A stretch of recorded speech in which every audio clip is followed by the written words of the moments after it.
Good evening and welcome to Crime Corner with Omnidog. That's me from Omnidog's Vault, and Taylor, the Minister of Comics. How's it going, Taylor?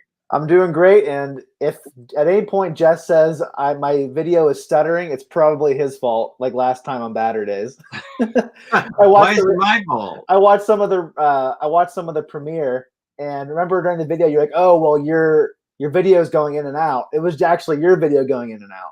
Oh, Yeah, everyone in the premiere was like, "I can see Taylor fine. He's fine." It was just funny. It was like. So I thought I was going back to that, like, PTSD, my Wi-Fi doesn't work type of thing. And I've had like months of it not working. It was just funny. I wonder why it looked like you were stuttering it and I was the one stuttering. I'm not sure. That is, but you didn't see that I was stuttering when. No, I don't think, or maybe there was something, I don't know what was going on, but it was on your end, not my end. That's funny. Usually it's me, so I can understand why you thought it was my fault.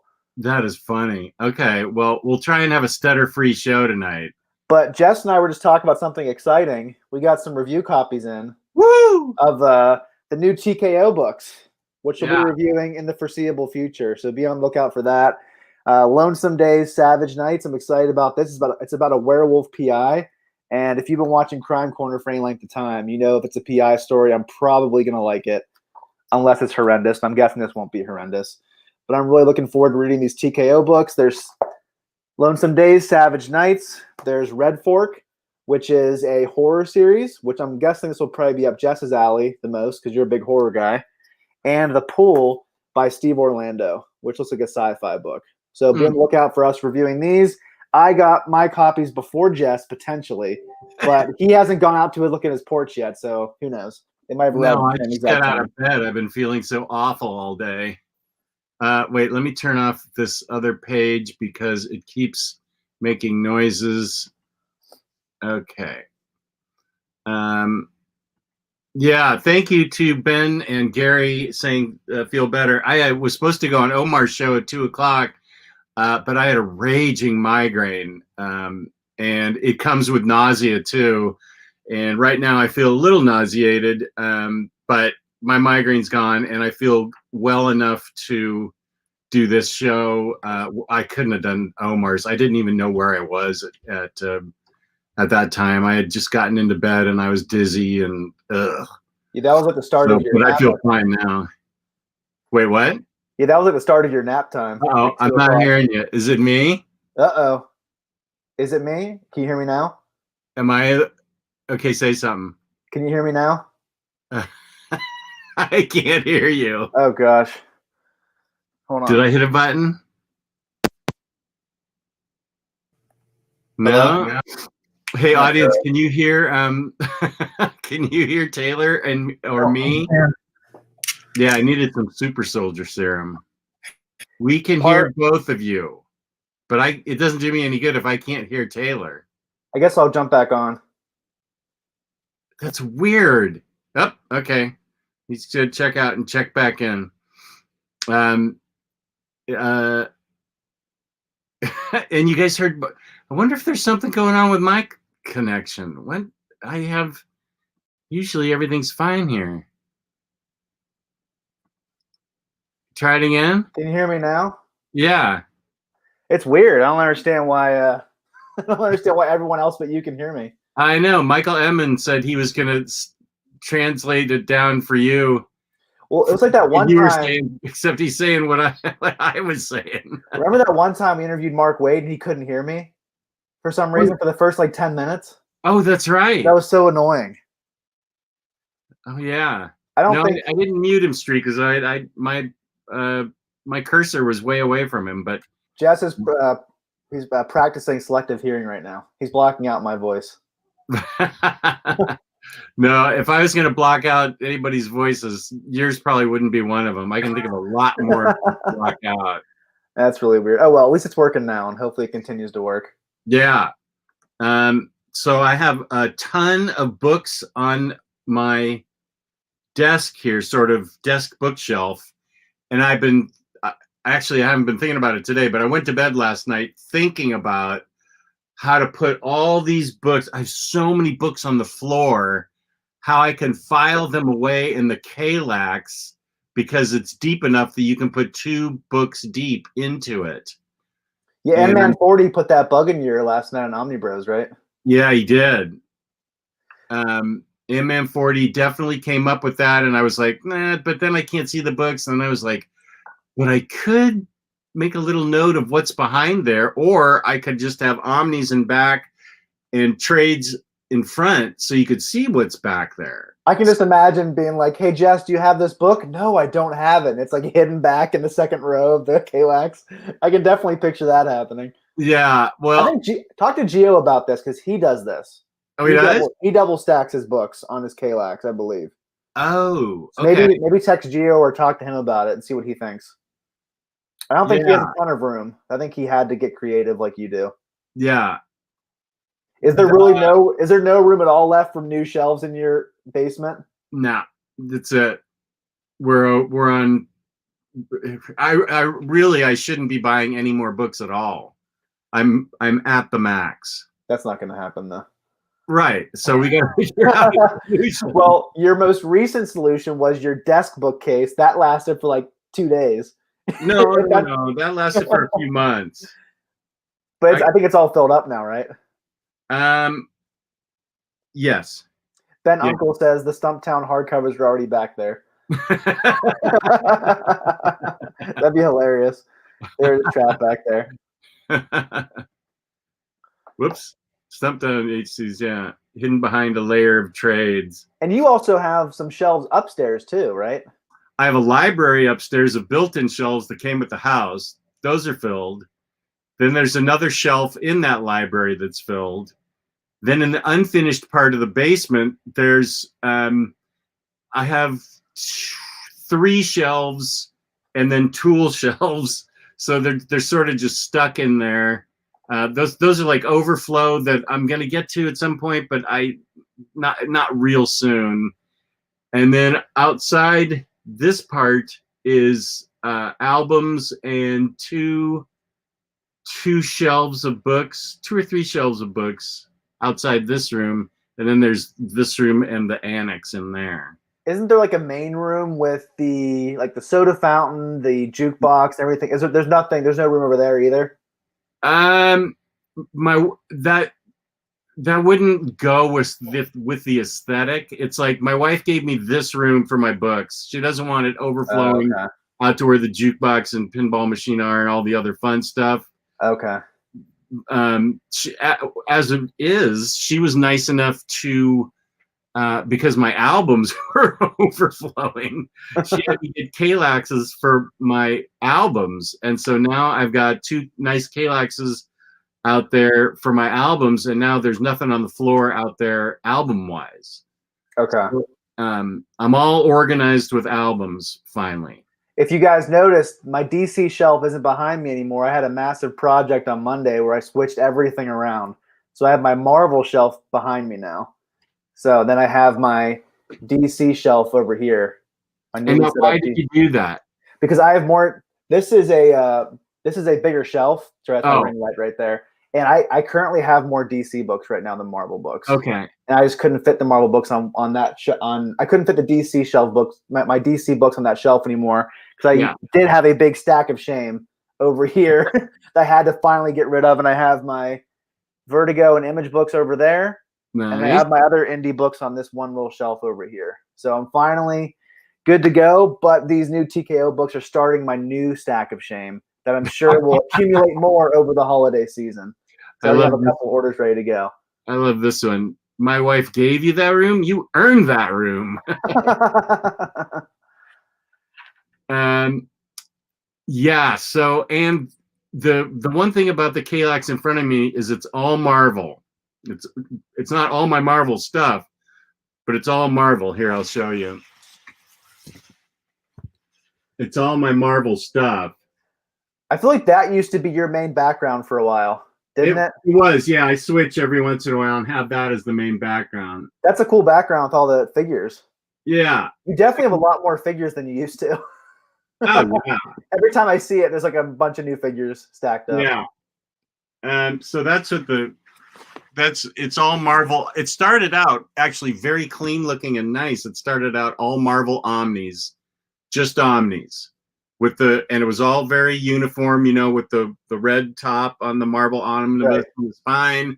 It all looked really good. And then I went down the rabbit hole of organizing my X-Men books. I had like X-Men trades and hardcovers all over the place, and there's going to come a time here soon, I'm picking at it away little by little, where I want to like read a run of X-Men. And Patrick Kindevater from Germany had me send him pictures of my collection and organized it for me. But that meant that some oversized hardcovers, some trades infected the place. It's mostly oversized hardcovers and omnis.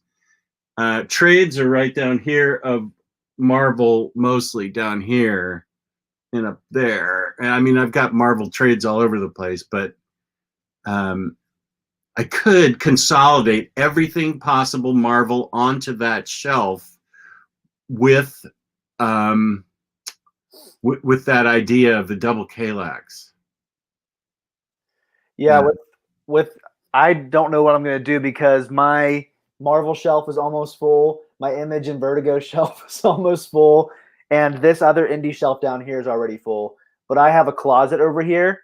And my wife said maybe I need to take what's out of all the storage out of there and put another Kallax in there. What's in there now? Just like storage stuff. Nothing much. I can just empty it out. Oh, dude, that's the first thing. Tomorrow morning, go to IKEA and empty that junk out and build yourself a comic. I probably will. My wife gave me permission, so that's all I really need, right? Yeah, actually, Lloyd Wong brings up a good point. Is this going to be your forever home? So far, it has been. We've been here 31 years. Or are you still downsizing to a smaller place? For the first time ever, I heard my wife say to one of her sisters on the phone that she was not as in a hurry to move. Ooh. Right. I've never heard someone ask a person over 60 if this is going to be their forever home. Yeah, that's usually a question for someone who's like 25. Yeah. This has been their forever home. Well, it sounds like your wife's been enjoying retirement more than she expected, so maybe she's trying to enjoy the house. And she's using more rooms in the house because she's got a couple projects going on at once. She's got painting going on up in her office. Now she's making a quilt down in the dining room. And the living room is set up for puzzles now. I got a superhero puzzle that's actually really cool. I need to do it with her. But she may be enjoying more of the rooms now. And it's started slowly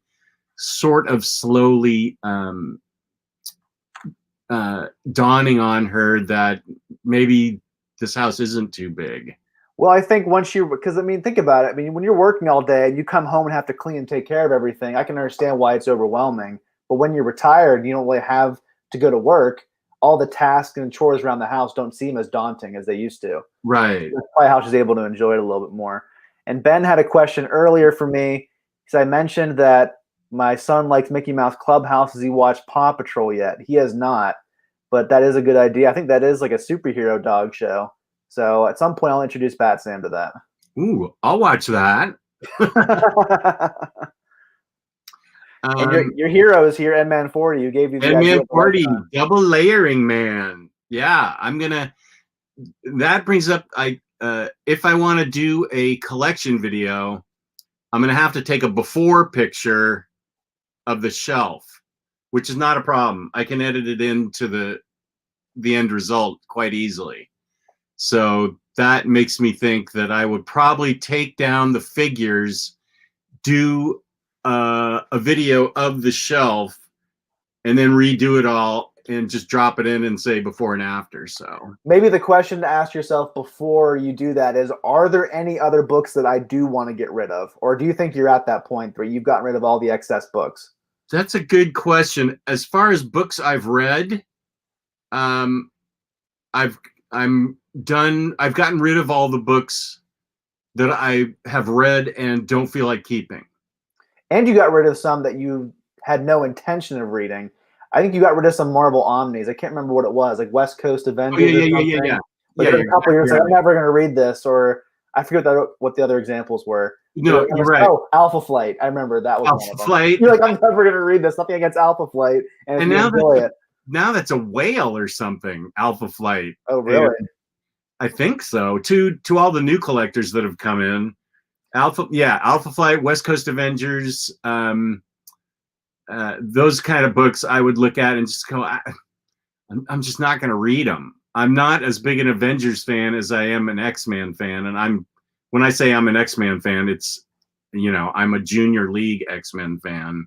Yeah, I like a lot of the major X-Men runs. I'm not like a deep dive X-Men fan like Omar and Riley. They know everything about everything. Yeah, Tyler Chu, Peter M. Those guys know lots and lots. Patrick Kindevater, he knows tons.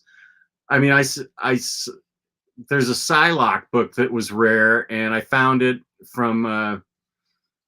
Let's see, who sold me that? I think Eric from the Omnipups got that for me, and I sent it to Patrick. And I said, can I just read this book? And he goes, oh, no. And there was like a 15-book series of books that I had to read to understand this one book. And I thought, gosh, I hate that. I know. I'm just never going to get to X-Men if that's what it's like. I don't know. Yeah, sometimes it's too hard to read X-Men. I just that's why I love Astonishing X-Men, Uncanny X-Force. Yeah, I really like some of the newer X-Men stuff. It's easier to get into. Even House of X, I feel like that was easy to get into. All you really had to know about House of X was House of M and the new X-Men stuff with Grant Morrison with Genosha. Yeah, it kind of ties into a lot of those catastrophic events with mutants. But I think most people who know about the X-Men in comics have a general knowledge of those things. Yeah. So I don't think you really have to know very much. But I am getting kind of frustrated with how you have to collect Hickman's X-Men stuff. Those Dawn of X trades, I'm not doing that. That really annoys me. Those like number 1 of each series, number 2 of each series. It's just like I just don't want to do it that way. Yeah, I get what you're saying, but everybody keeps saying, especially Omar, that it's okay to read them that way. And so I've collected them, and I'm going to read them that way. But I am going to get the oversized hardcover for Sword of X, or whatever the event. What is it? X of Swords, I think. X of Swords. Okay. I'll get the hardcover for that. But I'm also going to binge read all of those, so it will make sense to me. Because I'm going to read whatever I have, like 1 through 9 or whatever. I'm going to read all of that. And here's Matt Miranda. How's it going, dude? I haven't seen him in a while. You're seeing half of him. He's half of what he used to. Oh, right. Congrats, man. Yeah. And there you go. Going well. This weekend I should be able to get some more in the animated series. I really enjoy it, so I really want to watch it some more. We will definitely review it by the next election. I can make that promise. Yeah, I want to say that I want to get this done before the end of next year. I want to get that done before summer because I'm enjoying it, but I feel guilty watching other cartoons before I finish it, and I want to get to those other cartoons too, and I don't want to have them fighting in my cabinet over who gets to be seen by Jess first. So I want to finish it and enjoy it, and I just, I'm not that much of a television watcher is really the issue. The good thing is that they're really short and easily digestible. Yeah. You can watch like 2 episodes in 40 minutes. Yeah. Really quick. It's not like watching like a whole hour-long episode of a drama on Netflix or something. So that makes it a lot easier. Yeah. And Michael Iman, I overheard my wife on the phone say I've got to divorce this loser and marry somebody who has a bigger omnibus collection. Oh, man, that'd be nice. I don't think any woman has ever said that in the history of mankind or will ever say that. I think you're right. The only place ever is here that's appeared. Yeah, no one's ever thought that before. Yeah, no woman has ever thought that. That's funny. So yeah, you definitely have a lot on your plate, a lot of stuff, a lot of entertainment to consume. I do. I And have. The Mandalorian. I've been watching those the new episodes coming out, and I know you got. Oh yeah, and then my wife wants to see that, so I could easily watch the first season of Mandalorian again. I loved it, so I'd be happy to watch that with her. But we have to finish before she wants to start Mandalorian. And with an E. Yeah. How many episodes do you have left of that? No, I was gonna say crap. I don't want to be rude. That stuff. that is rude. About 5 episodes. Okay, that's not too bad. I'd rather watch Anne with an E than Downton Abbey, though. So. Well, okay. I liked Downton Abbey more than Anne with an E. You can like whatever you like. I'm not going to say anything. That's why I let the filter grab the word I was going to say. I said stuff. I can't make fun of it too much because my wife likes that kind of stuff, so I can't be too hard on it. Well, your wife likes Hallmark movies, right? No, that's my parents who like Hallmark movies. Oh, your parents. Okay. Kate does like romantic comedy type stuff. Like she watched Holiday on Netflix the other night whenever I was out of the house, and I was like, yeah, watch that when I'm not here. I'm not going to watch that. What's it called? Holiday? Holiday. It's like a holiday themed romantic comedy, which I was not interested. It was on Netflix. Oh, okay. I wasn't interested in that. It's hard for us to find the Venn diagram of our likes and interests in terms of entertainment. It's hard to watch a movie or a TV show that we both really like at the same time. Oh, same with me and my wife. Absolutely. I think my wife's more willing to watch superhero stuff than your wife is, though. I think she will watch all of it with me, but she doesn't always enjoy it. But for the most part, she does. Your wife only likes Spider-Man, I think, right? She likes Spider-Man. She has seen all the Star Wars movies. I feel like there's another. I think she'll enjoy Wonder Woman when we get around to watching it. I'm sure she would. Yeah, because I picked it up because I want her to see it with my daughter and me. My wife likes more of like the humorous, lighthearted superhero movies. Like Ragnarok? Yeah, she loves Ragnarok, Guardians of the Galaxy, Into the Spider-Verse. She doesn't really like a lot of the Avengers type stuff. It's like too much for her, and it's like more action-packed. Yeah. So she doesn't like those movies as much, but she's willing to watch them, though. But during October, she will not watch horror movies with me. So I gotta wait. Yeah, no. She won't watch horror movies with me. My wife won't either. I have not started Star Trek Discovery yet. You watched the first season. Hard first. You watched the first season of Star Trek Discovery, right? I've seen the first 2 seasons. Yeah. First 2, okay. Yeah, I love that show. And there's another Star Trek show. It's like an animated show, Below Decks or something. It's like a parody, like comedy type cartoon, I think. Correct me if I'm wrong in the chat, guys. I don't know that I'm familiar with it. I think it's called Below Decks. It's like an animated series. I think it's on CBS All Access. Oh, but it's by the Star Trek people? I believe so. So if someone's a Star Trek fan in the chat, please let me know because I can't remember if that's what it's called or not. Lower Decks. Okay. And what is it? It's a animated funny something? It's an animated show. It focuses on the support crew serving on one of Starfleet's least important ships, the USS Cerritos. Least important ships. I'm guessing it focuses on the red shirts or whatever they're called. The engineering guys. Yeah. The red shirts. I was at Awesome Con about 3 years ago, and 2 girls, one was dressed in a blue Star Trek uni and the other was in a red uni. And just as a joke, I just said, "Uh-oh, you're red uni. You're in trouble by the end of this convention." And I was just like, as a joke. And I guess she had heard it too much at that point. She was not pleased with my comment. Yeah. I got a picture of him and she's glaring at me. I mean, come on, you wear a red shirt, you got to expect that. I would think so. Yeah. Wait, so the gold shirt is Captain Kirk, right? He's the only one that wears the gold shirt. And then the blue shirt is like officers. And then red shirt is like you're expendable. And nobody cares about you. Right. Beyond comics, I have heard a lot of good things about the Blood of Zeus animated show on Netflix. I've heard it's a lot like Castlevania. Oh, tell me about this. It's like about Greek gods. I don't know a ton about it, but it looked really cool. It looked really bloody and violent, so that has to be good. And who knows how much more Castlevania we're gonna get after the whole Warren Ellis thing. I don't think we're gonna get any by him. I think they're going through with the next season because it's already written. I'm sure they're already kind of going through with it. Oh, all right. Because they already said they're going to make it. But I don't know, because there are some things by him that are going forward. Like Batman's Grave is still being published by DC. So I don't know. Maybe if they've already paid him, they can justify it by saying, "Hey, he's If it's already been, if it's already been, but can you imagine him not being involved in it though? That show is just like so him. Like he yeah, was the main draw for the show. The writing was so good. So I right." can't imagine. I almost wish they could just wrap it up at season 4 and then just kind of be done with it. They're not going to have him continue.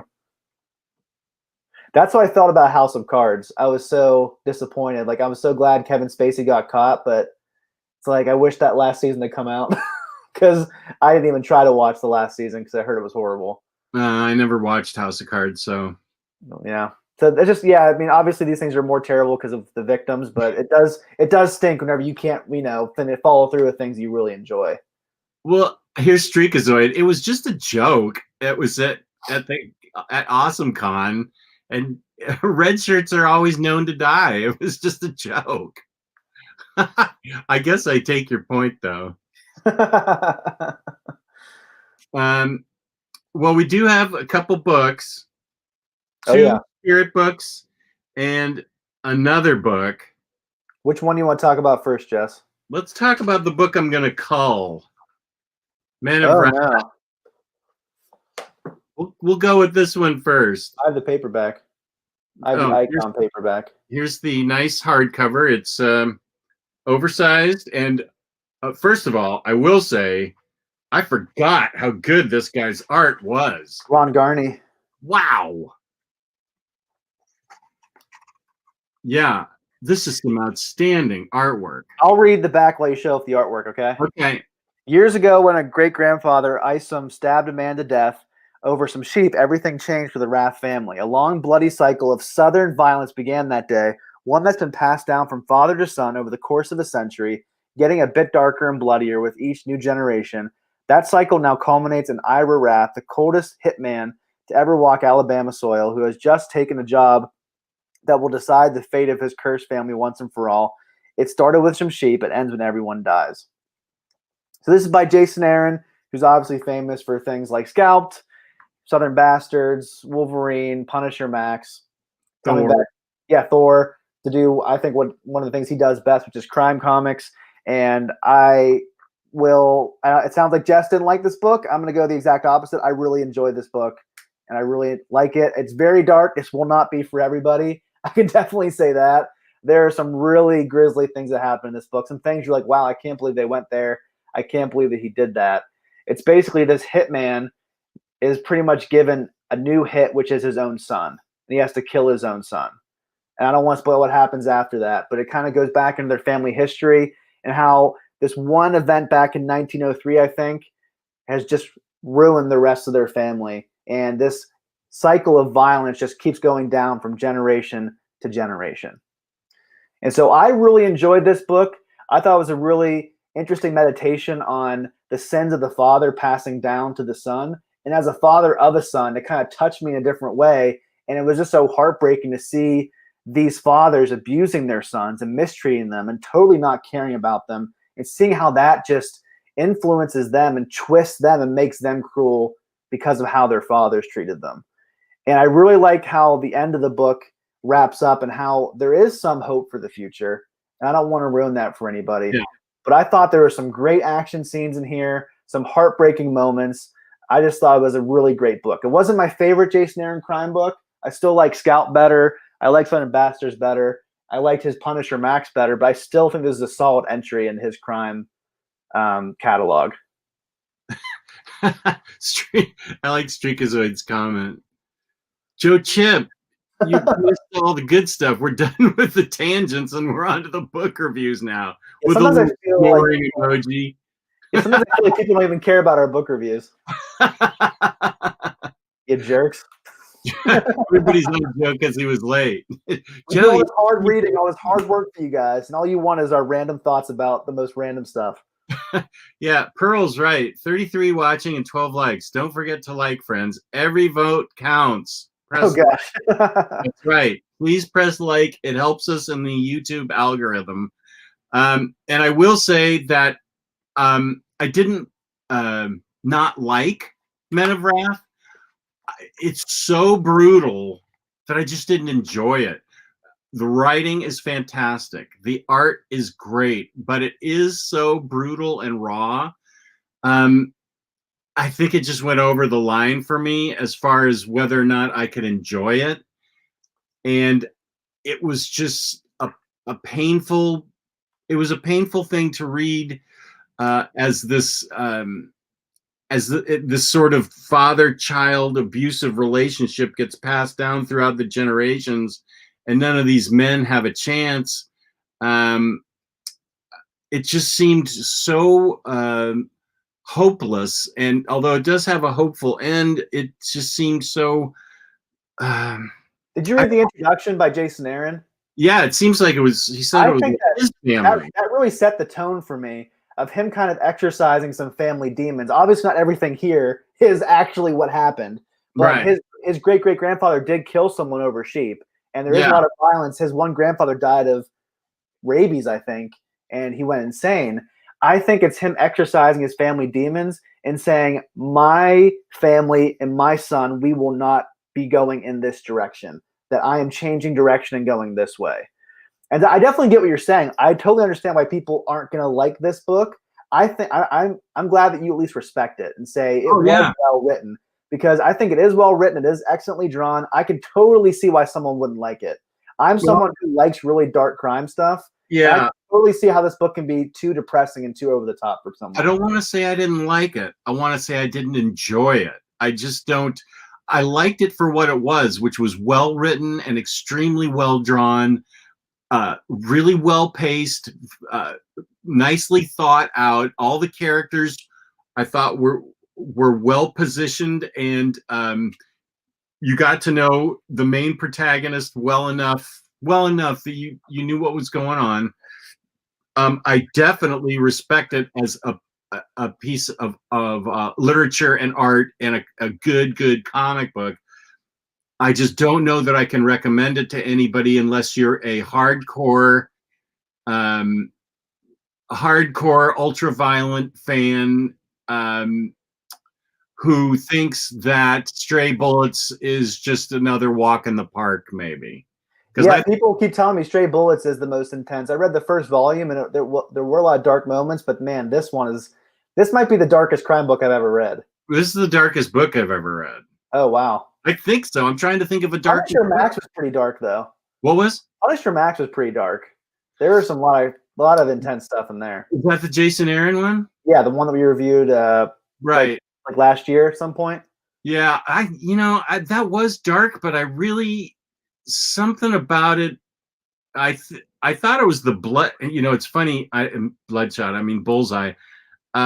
The Bullseye arc, as brutal and twisted and creepy as it was, I thought it was brilliant. So that was dark, but I feel like this is more realistic. This is Yeah. very real. Like this could actually happen. A lot of Punisher Max stuff couldn't happen. Like this kind of stuff actually does happen. Like the criminal organization that Ira works for, some of the brutal murders that are done in this book, like these things actually happen. And sometimes crime books can be an all too real reminder of how dark this world really can be. Yeah. And sometimes it can be just nice to go into a nice, funny, relaxing, breezy crime book and have fun. And some just kind of punch you in the stomach and kind of make you look at the world a little bit differently. Yeah, I read these in the wrong order. I should have followed this up with the spirit. But by no means am I dismissing this as a good book. It is a good book. I just didn't enjoy it because, as you said, it's probably too close to the real world. And in the little bubble that I'm, trying to shield myself in, protecting me from COVID and everything else that might make me lose my sobriety, I pick and choose what I expose myself to. And so this is more, I would say this is more on me than the book. If you like, as Taylor said, if you like dark, twisted, really dark, twisted, gritty drama, murder stuff, this is a good book. It's a well-written treatise on on the hierarchy and how genetics can get passed down. The environment that a child is raised in can make him just like the father. At no point did any of these men choose to be different. Was that a fault of the environment or the genetics? I don't know. I think his son definitely does to some degree. I think Ira's son, there is a push and pull of him wanting to be different, but feeling like he's hopeless to be able to change. Yeah. I guess this book, like I already said, really hits me as a father to a son. I feel like I've been thinking a lot about just raising my son and the kind of father I want to be, the kind of boy and the kind of man I want him to grow up to be. And this book is just such a cautionary tale of just, you need to be a loving, caring father. You can't just isolate yourself. You can't just shell off, kind of push your son away. These kind of books just really help to remind me, this is the kind of dad that I want to be. And not, obviously my son's not coming. No, like it just reminds me of like how important it is to really be a present father who takes care of your son. Yeah. That's what I'm saying. I'm not like, I want to be like Ira and have my son, be a murderous psychopath. But it just kind of reminds me of how important fathers are. Yeah. I think that's why it kind of really stuck out to me as important. But it's kind of like Schindler's List. Great movie. Do you always want to keep rewatching it? Not really. No, and I wouldn't make out during it either. You made out during Schindler's List. Great Seinfeld call out. So yeah, this book definitely comes with a trigger warning. It's really dark. It's really bleak. And if you don't need that in your life right now, maybe skip this. Yeah. But if you like me and you like books like this, definitely check it out. Yeah, maybe save it for a little bit lighter moment in your little world, whatever's going on. Just like I don't know when we're going to get to Deceased. I think we should probably tackle Deceased sooner rather than later. But we should wait until some of the new series come out in hardcover. I think there's a couple. There's the Unkillables that just came out. Yeah, and there's another one coming out next year in hardcover. Oh, and you want to wait till? Maybe we should just do like a Deceased episode. Okay. Whenever we feel like being depressed. Well, I've come to terms now with everything COVID related. I mean, it's not. I'm in a better mind frame than I was when we first started trying to read Deceased. Yeah. But so we can do that. And so maybe you just need to be in a good frame of mind for Men of Wrath. I see what Taylor likes in it, and I think a lot of people would like it. Just be prepared that it is really dark. It is on Hoopla, so if you just want to check out Hoopla first to see if it's for you, maybe do that, then decide if you want to buy it. I think it's definitely a worthy crime book that if you're a big crime fan, I think you'll enjoy it. But again, pay attention to that warning we gave you if you think it might be a little bit too much for you.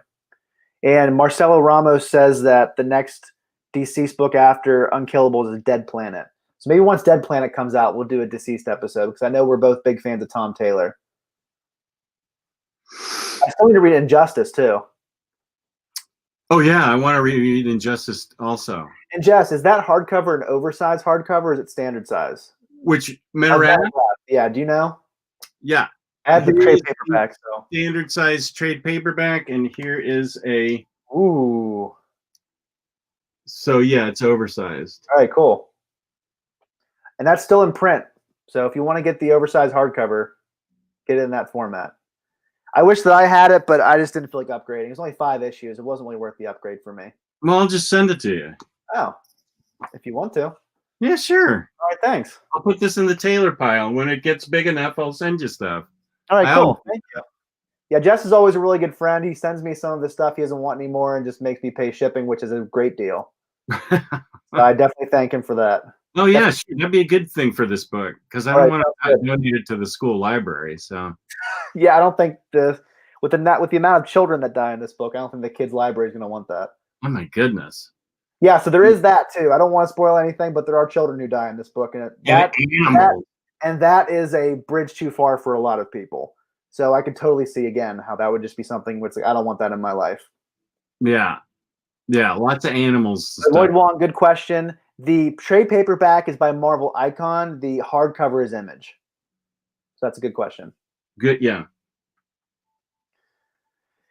Yeah, so Jess, were you listening to Sound of Silence while you're reading this book? I actually had on the ambient channel from Amazon while I was listening to it, while I was reading it. All right. Do you want to get into some more lighthearted books here and talk about the spirit? Let's talk about some fun stuff. Well, Jess has the nice hardcovers, and I just have the trade paperbacks. Oh, and these hardcovers are cool because they come like that. There's a cutout on the front. That is really cool. On both of them. I didn't know it was on both of them, but it's on 1 and 2, which is really cool. Let's go here. And I did, in fact, take the jackets off when I read the books. Of course, you're not a monster. Yeah. If anyone reads with the dust jacket on, please tell us in the comments, because I want to meet the first person in existence who does that. I did do that until Kristen shamed me into not doing it. It's just awkward. It's like it always falls off and it crumples and it's just annoying. I'm not someone who has a. This is a great question. Jess did send me a book called Light Brigade, and he kept telling me it was by Garth Ennis, and I got it. It was by Peter Tomasi, and he's like, "Oh yeah, it is." I think you have it in hardcover or something, right? And you have it. I can't remember. You had like an extra copy of it. Yeah, I knew I had it, but I just couldn't find it. And I said, "Light Brigade, where is that?" And I looked in the annex, the unfinished part of the basement. And it turned out it was right here on display, but it was like a $5 copy from a third-party seller, so it was no big deal. But I think this is funny, or does he keep sending the same book over and over? Jeff definitely has sent me books he's ordered more than once. Like some copies, or actually a couple times IST has sent you 2 of the same book, or you have ordered 2 of the same book. That happens more often. So you'll send those to me. Yeah, and just have you pay shipping. So I always luck out in this deal. I'll put it that way. Yeah. There's some there's some books that I should probably go through and pull and see if you want them before I donate them or take them to Second and Charles. But I feel like I may have sent you pictures recently of I can't remember stuff. Probably. I think I've sent you recent pictures. Just do it one more time and then we can go from there. Yeah, and then when I'm done with the big boob manga that Riley, I couldn't believe you got that. He sent it to me. Oh, he gave it to you for free. Oh, okay. Yeah, he threw it in the pile. Yeah, whenever you guys were talking for the first 20 minutes last night, I just put it on mute and watched something else, and I saw you put down the manga, and I put the sound back on. Oh, she's giant and naked in this. This wouldn't be a Minister of Comics approved book. No, I don't think so. I don't. First of all, it's out of context. I'm just looking at a giant naked chick beating on some guys, so I don't know what that's about. So I don't. But some people like this book, and it looks like I might be able to read it. It's pretty simple. Does Riley like it, or was he getting rid of it? I think he liked it, but I don't think he loved it. I mean, the paneling. If it's paneling like this, that's pretty simple. I can read it. Was it more of like a joke, like your cheesecake books? Is that why you think? Okay. Yeah. Exactly. And then you have Blade of the Immortal coming in, but that's left to right. Correct. I'm happy to read that. I don't think you were gonna like Berserk anyway, even if that was left to right. It sounded like you weren't a big fan of that. I didn't enjoy the story. That seems too hardcore for like a newer manga person. That's a pretty dark story from what I've heard. Yeah. Fred Wrangle. I want you to start a Fred pile for him. Fred pile. I could take his pictures, Fred, and send them to you and see if you want something before I donate to the library. Usually, there's a reason why he's donating some of this stuff. So you're not always gonna want all the books that he has, but you might. I've either upgraded, gotten it already. I've double dipped, or I didn't like it. Those are my reasons. Right. Here's a good question. Not meant as a criticism, but why not talk about the original The Spirit by Will Eisner and Company? There's a ton of those books, aren't there? Like a ton of hardcovers. There's a lot of them, and we just wanted to start out with Darwyn Cooke because we like Darwyn Cooke so much. And if we liked the Will Eisner spirit, then we could go back. But there's also some really dated stuff in that spirit, like how Ebony is treated, and you can just tell that Darwyn Cooke's trying to treat a lot of these characters with respect who were very big racial stereotypes, like Ebony White, the cab driver. If you see the original drawings of him, it's like, yikes. Yeah. But again, that was the time period. It was very unfortunate. It's like what's it called? Sounds of the South, things like that from Right. Disney Vault. It's like these things were showing of the times. But I'm glad that Darwyn Cooke kind of updates them a little bit. It makes them more contemporary. And we have to review what we think other people are going to like. I think more people will gravitate towards these contemporary spirits than they will the older spirits. That's just my feeling. I am the first to say Will Eisner, genius, first guy to ever make a graphic novel. I can't say enough about him that hasn't already been said, and the spirit is a great character. But I also think that a good introduction to the spirit is probably these books and not the original spirits. Because they retell his origin in this book, and his origin really ties into the storyline a lot. And so it really does help you understand who the spirit is and how he got to be the spirit. They don't just like gloss over his origin story. This book is essentially a reboot in modern times of the spirit. It's set in the contemporary world. Yeah. So like early 2000s. They even have some cultural references in there. From the early 2000s. Now, Jeff, did you read these in single issues when they came out, or did you just pick them up in the hardcover? Okay. I was not even aware of them when they came out. Okay. Yeah, I think I picked these up just a few years ago. I wasn't aware of them at all. But one thing I like, besides how great his artwork is and his writing is his composition. Especially, this is one thing you'll see. In the second book, he has other writers and artists take over a couple of issues, and then he finishes up. There's an issue in the first book that has some other writers too. Oh, is there? Okay. I don't remember. Oh no, it's the first issue and the last issue of the second book. You're right. Yeah. What I really like, and this is so Darwyn Cooke, what he's so great at, is his composition. And that is like on the very introductory pages of every story. There you see the spirit, and the story is iced ginger coffee. You see the way the letters are incorporated into it, the way the spirit in the background is. I think he did that with Selena's Big Score, that similar kind of opening theme. And every issue is like this, where he has something like that. Like there's the spirit on a box of chocolates. This is the introduction to P-Gel. You gotta love the names in this book. Sans Serif, Ginger Coffee, Ebony White. Sans Serif is such a great name. And here he is with Silk Satin. Silk Satin, the CIA agent. Yeah, and then how the cacti are used, and the spirit. I guess the spirit's sort of backwards in the background there. Right, the shadow of the cactus is the spirit. Okay, there it is. Oh, there it is. There it is. I didn't pick up on that. There it is. Yeah, right here. And so basically, it follows the exploits of the spirit, who used to be an amateur detective, and then he goes through this life and death. He goes through this experience where he dies, and he actually comes back to life, and he becomes a costume crime fighter who wears a mask, he wears a fedora, he wears a blue trench coat, and he fights against evil in Central City. So that's the main conceit. He works with the commissioner, and he's dating the commissioner's daughter, Ellen. But he also has some romantic connections with other characters like Silk Satin, Sans Serif. He's kind of a player in this book.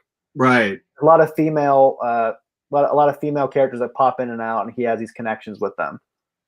And here's Ebony White was his cab driver back in the 40s, and it was super stereotyped. And here's how Darwyn Cooke handles it. He's a 14-year-old kid let's see where mirroring is. He's a 14-year-old kid, and let's see, I have trouble with the mirroring right here, and he ends up helping the spirit out a lot, even though he's 14, no driver's license, and he drives a cab, but he ends up helping spirit out a lot, and he's a really cool. When I mean cool, I mean he's like low key cool for a 14-year-old character that's really great. And there's this another recurring character is this Ginger Coffee, who is the she considers herself like a television cop, a crime fighting reporter. Yeah, and she's right here, and so her name's Ginger Coffee, and that's why which is a great name.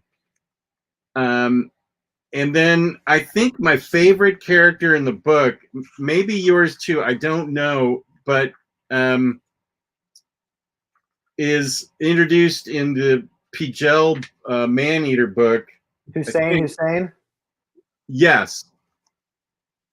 Hussein, who's a kind of a con man and plays all sides of everything. I really enjoyed his character. And oh, here he is, right here, introducing himself to Pijel. Such great covers. Yeah. I mean, look at that artwork on Pijel. That is remarkable. Well, he has Dave Stewart as the colorist too. Yeah, one of the best colorists in comics, if not the best colorist.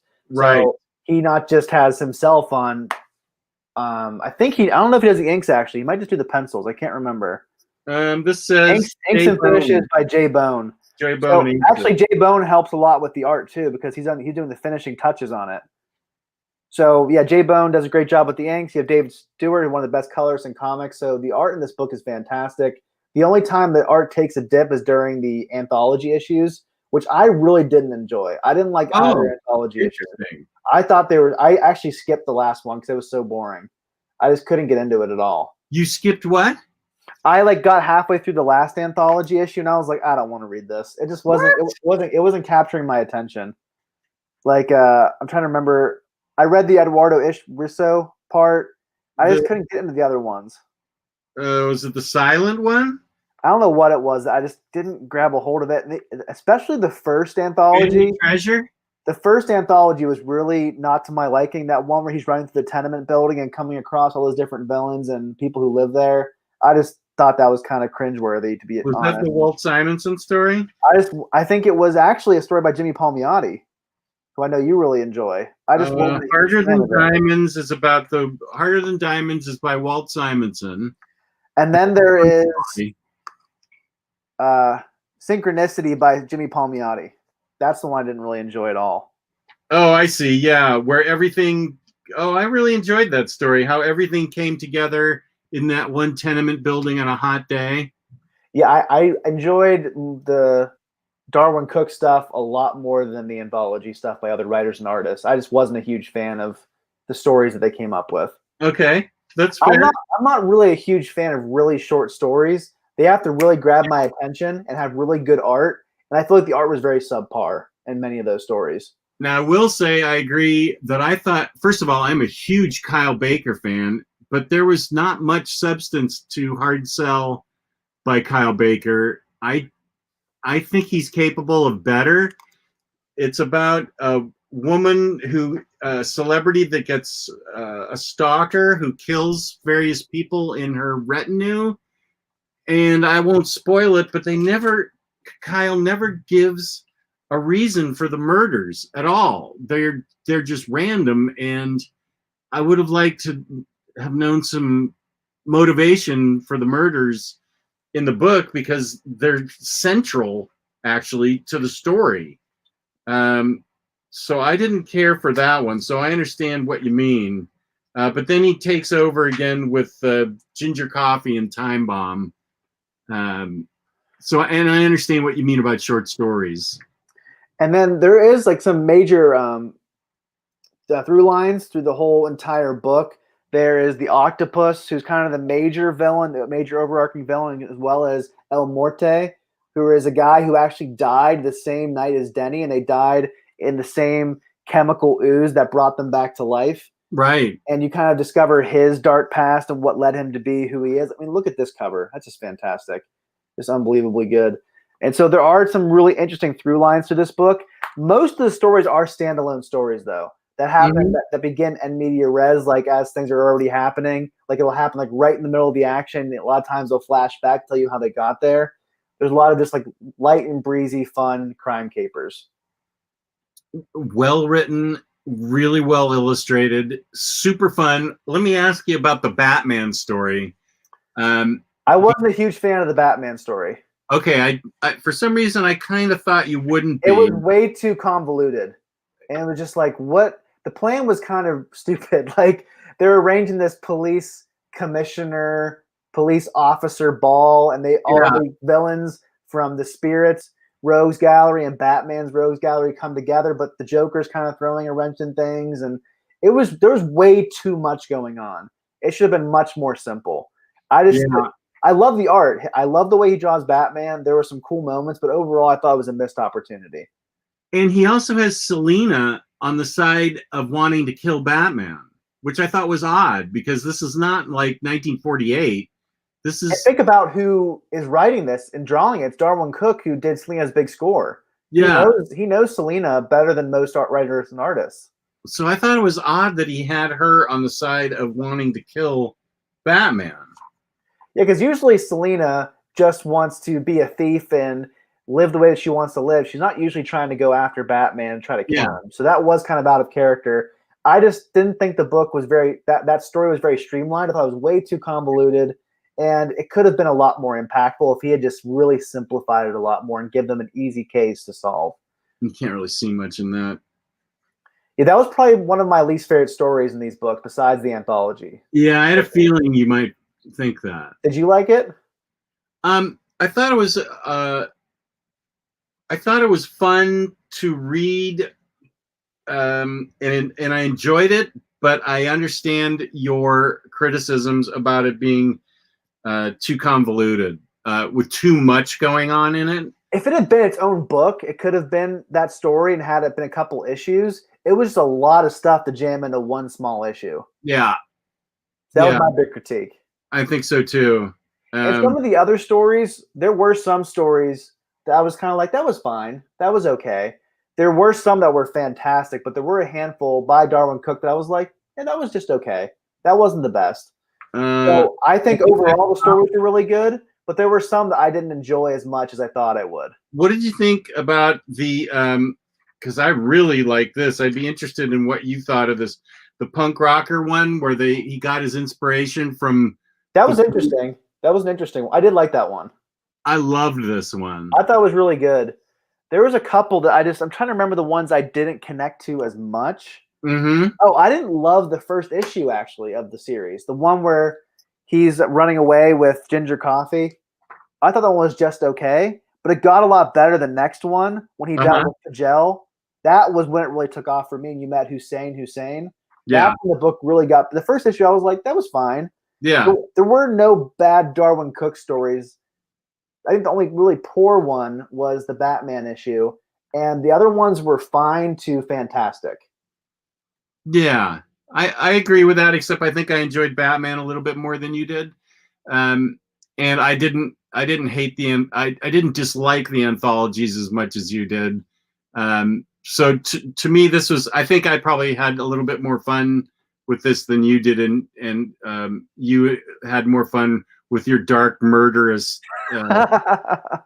fratricide. I love Darwyn Cooke. I enjoyed New Frontier, Parker, and Selina's Big Score more than The Spirit. But as a Darwyn Cooke fan, I'm very happy to have this series, and I did have fun with it. Yeah. I just think it wasn't as consistent as I wanted it to be. Even though overall it was a great series, I think it's definitely worth picking up. I just think it wasn't my favorite Darwyn Cooke series. Yeah, well, here's a good question. We should do a Cooke ranking sometime. I know we want to do an Ed Brubaker ranking, so we can maybe make that a staple of Crime Corner, doing some rankings of really big crime writers.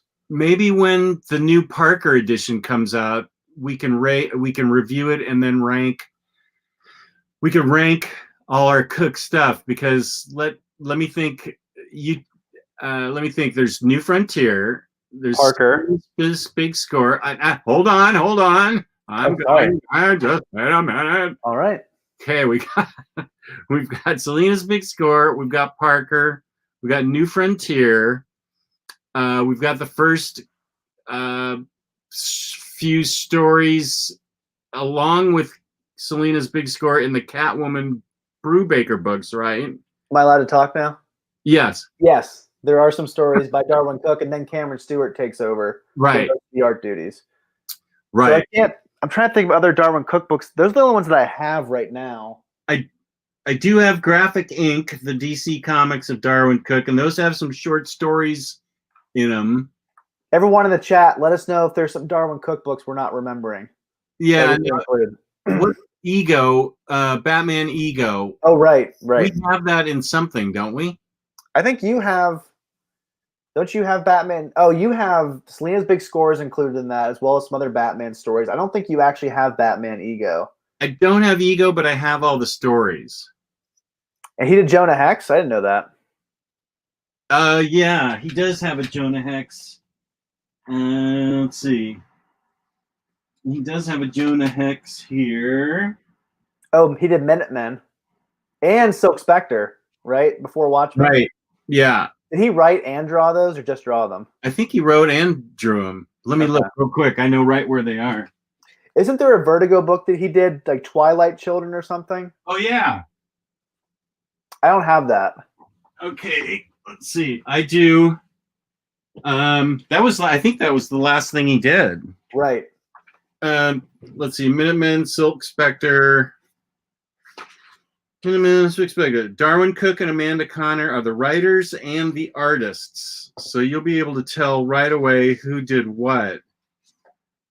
Yeah, guys, in the chat, let us know some other crime writers you would like us to do a ranking episode for. Yeah, well, here you can tell this is Amanda Connor. Right. And that is Silk Spectre. So he did Minutemen. Okay. And I've heard for the most part, his books are the best part of Before Watchmen. I agree with that. But I heard there's a lot of other disagreements about the rest of the books.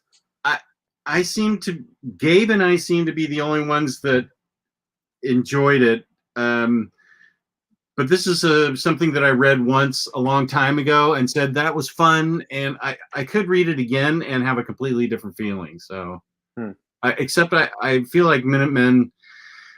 I liked both Minutemen and Silk Spectre in particular. And I remember liking Dr. Manhattan because that was by Adam Hughes, and I felt like that was interesting. Ooh, he did the art for that. Yeah. Oh, wow. Interesting. You never really see him do art very much, like actual sequential art. Yeah. There's a lot of covers. That Betty and Veronica book he did was so great. Man Cave Theater, Bendis has done a lot of crime books. I know that at some point Jess and I want to review his crime noir omnibus. Mm-hmm. I don't have the omnibus itself, but I have all the stories that are collected in it. That'll probably be an episode in the near future because I need to read those. I've had those on my shelf for a while. Yeah. And someone asked, is there a favorite Parker story? Do they all kind of blend together? I need to finish the series before I comment on that. Yeah. Whenever the next Martini edition comes out, Jess and I will do a Crime Corner episode on both of them. I've only read the first one at this point because all that is out. I don't have the little hardcovers. I'm waiting for the second Martini edition, which will be great because Ed Brubaker's going to have a story in there with Sean Phillips, which will be cool. And yeah, that's right. Oh, Jess, we need to read Alias. You've never read that. I haven't. No, that's right. Yeah, I love to read that. We do need to read that. We're going to be doing Crime Corner for a long time. we have a lot of books to review. Yeah.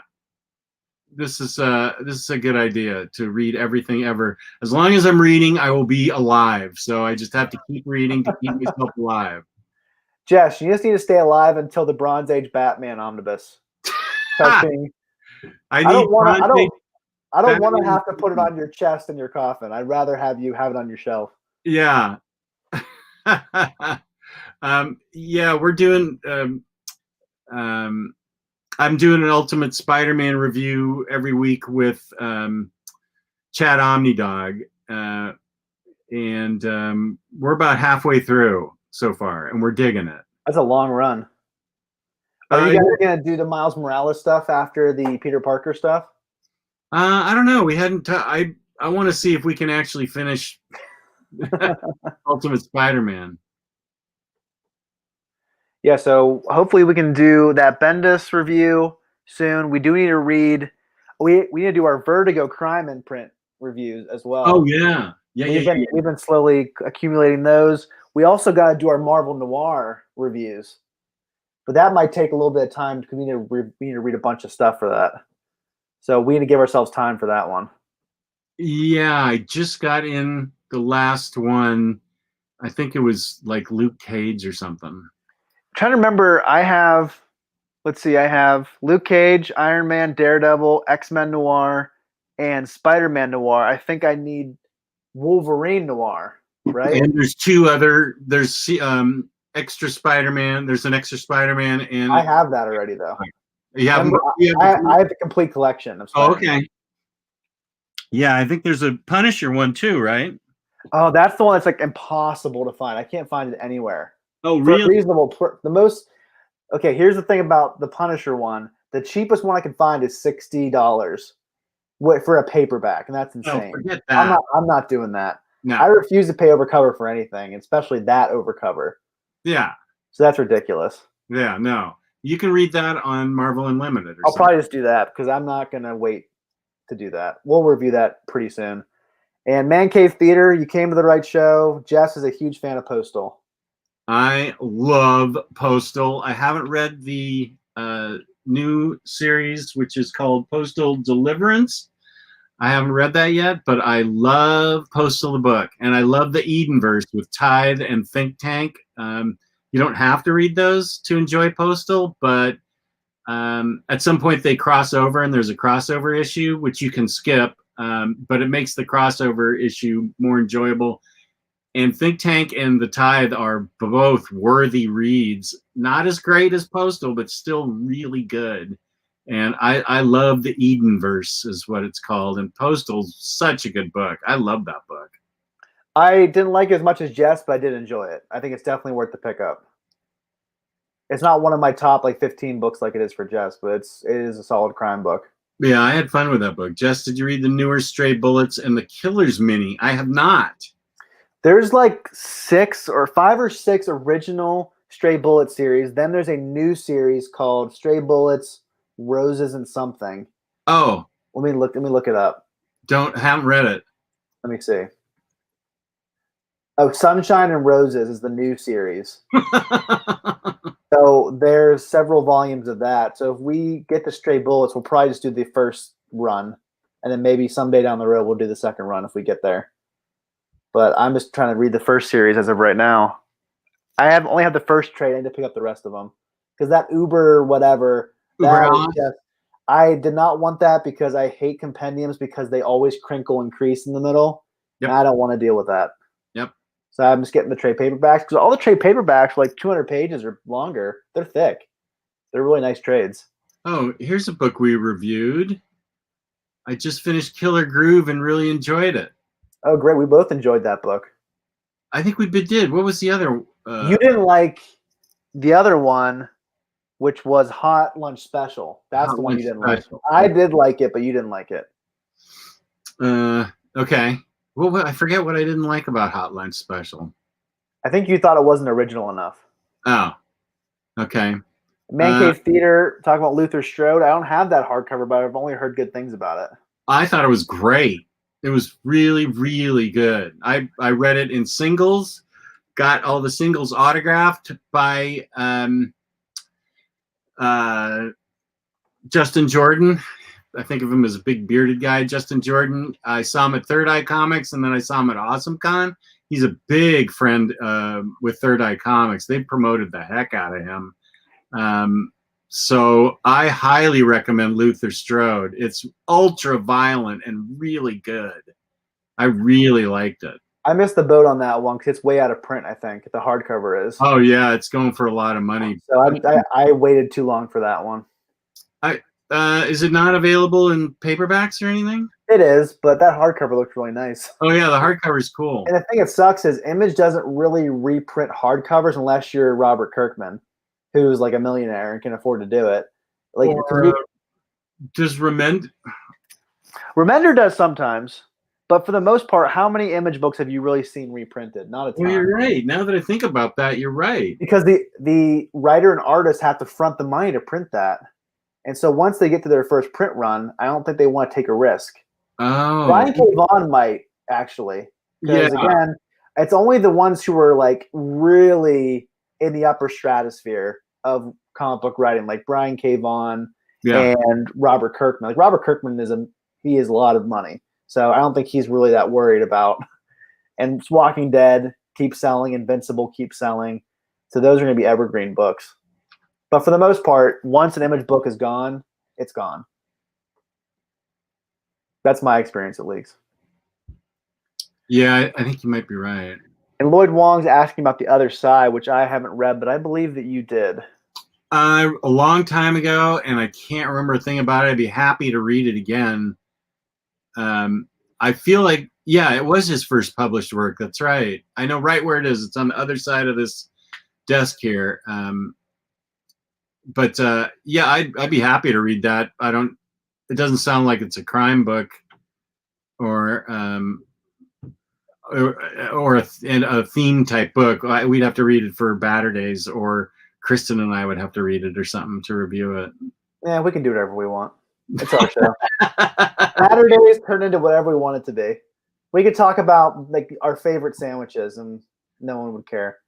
Well, maybe they would, because people didn't like your Pop-Tart tasting episode on Omnibros. So there is a line. There is a line. As long as it's related to comics or nerddom in some way, people don't seem to care.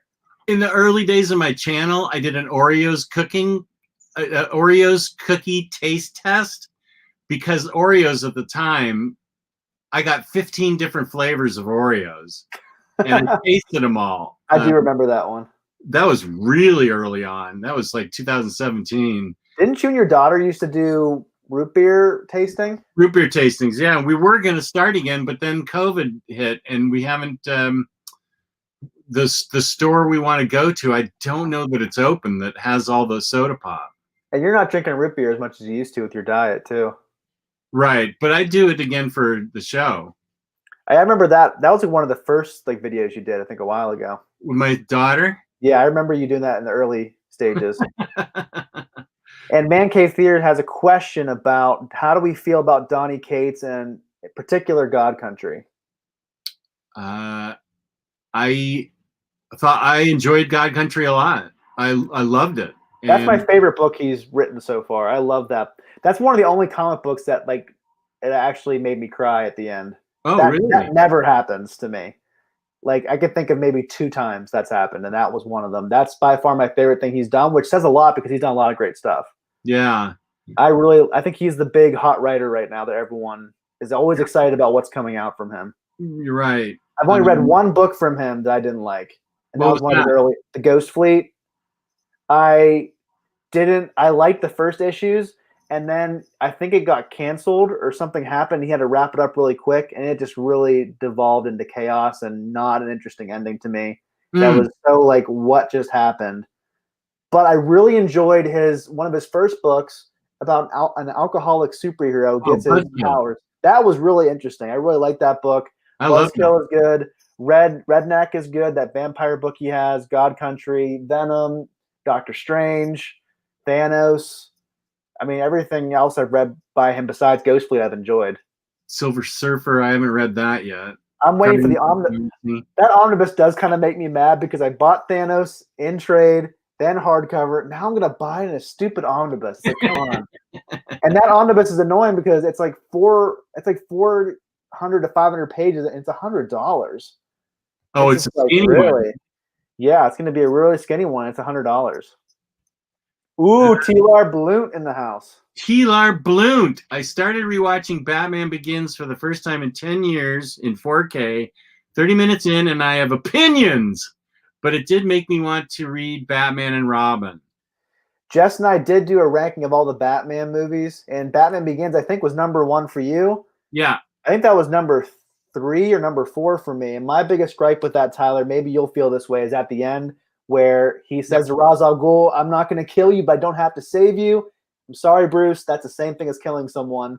Leaving them to die is the same exact thing as putting a bullet through their head. And so I did not enjoy that as a big no killing of Batman. A big no killing, fan of Batman. So that was one thing I had a big opinion about with that movie. Batman saved himself, so Ra's al Ghul could have saved himself too if he had the proper tools. All right, you can justify all you want, Jeff, but we all know what he did that day. He murdered Ra's al Ghul. He just didn't want to put it in that way. Nah, I don't feel that way. Well, you don't care about Batman killing people, so you don't have that hang up. That's true. And Tyler, you're right. The fights in that movie are very quick. You don't really see exactly what's happening. That was really big back in those days with the steady cam, making you want to throw up, always right in the action, like the Jason Bourne movies. Oh. I think action has really evolved since then, especially with the John Wick movies, where they really want you to see what's actually happening and appreciate the fight choreography. I think that was very much a symptom of the times. I gotta see those John Dude. Wick. The John Wick trilogy is the best action movie franchise ever. Wow. I love those movies. They're awesome. Each one of them is great.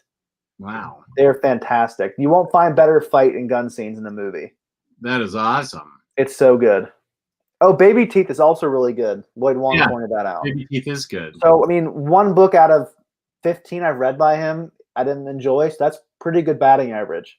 Wait, and I forget. What one was it? Ghost Fleet. Ghost Fleet, yeah.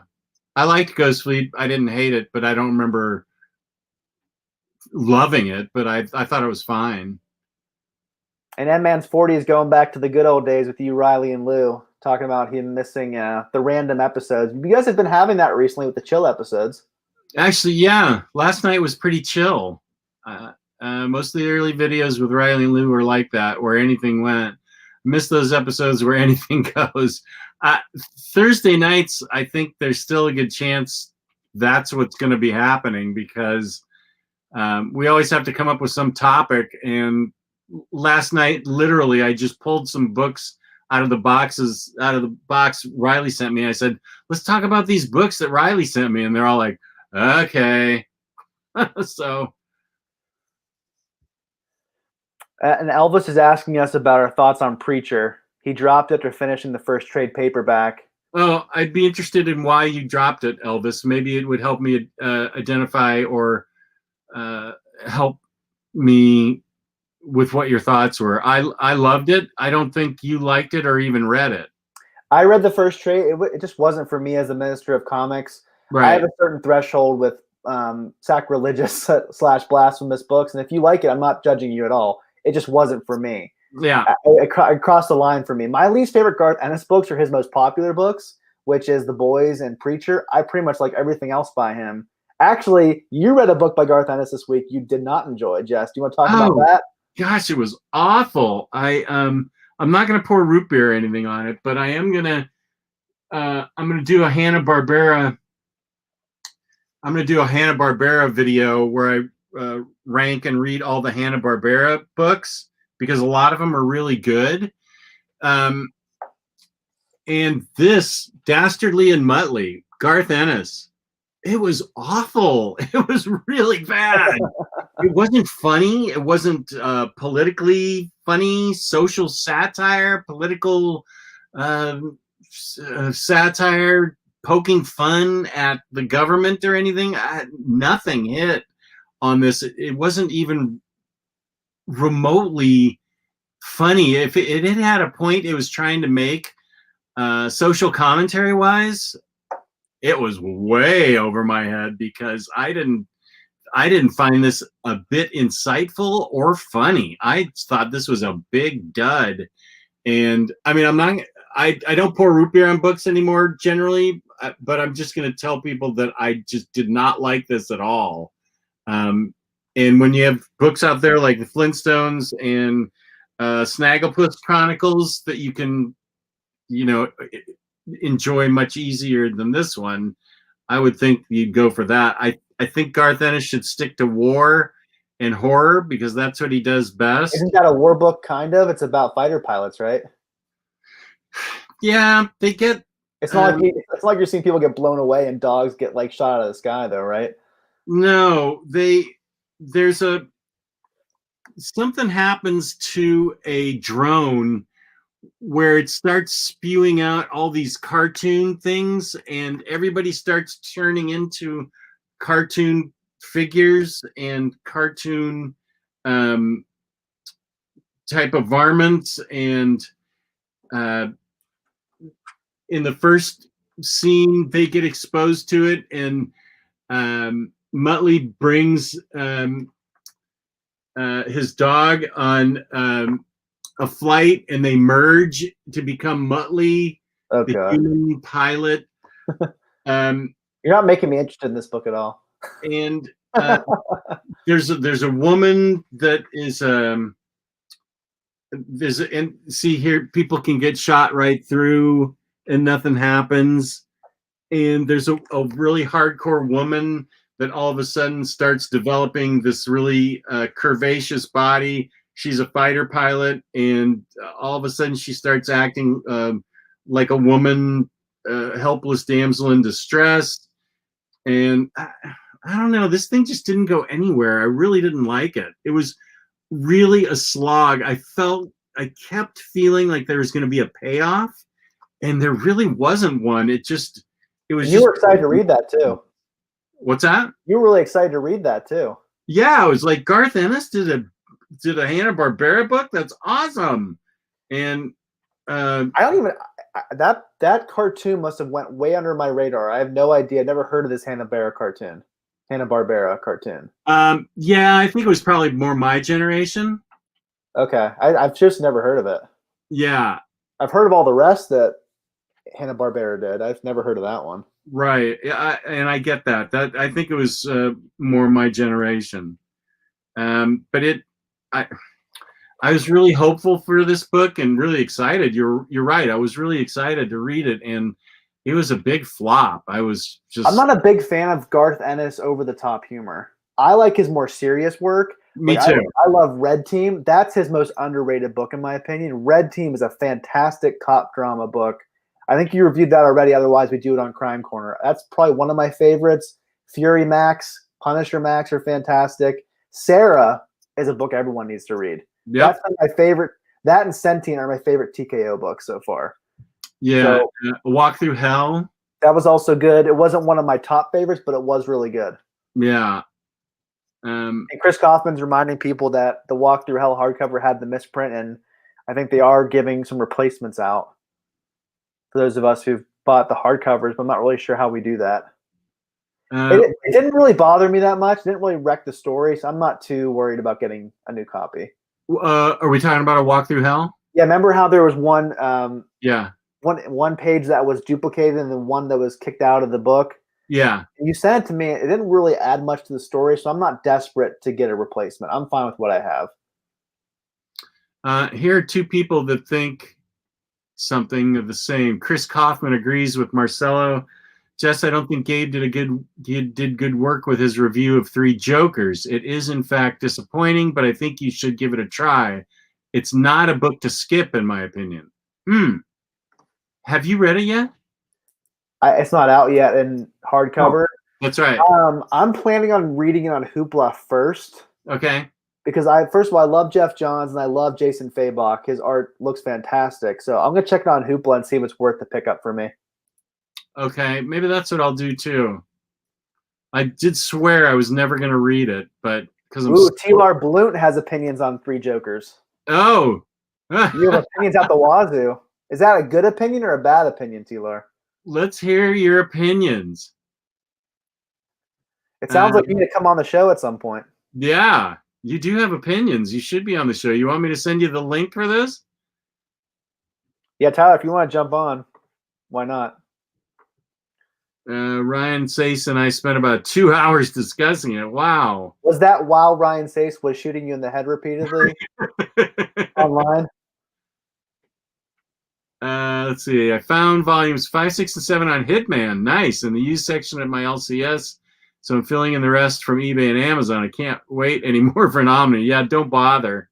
It's so good. It's so fun. Now that is the kind of Garth Ennis humor that I can deal with. That and Section 8, that is funny. And that's a good reference there on Hitman, because it's still violent and it's still like in continuity, sort of. But its humor isn't trying to be over the top funny. It's just kind of funny, goofy Hitman. You can't take him seriously. And then Section 8 is just a whack job thing, but it's fine. But yeah, Hitman is some humor that Garth Ennis gets right.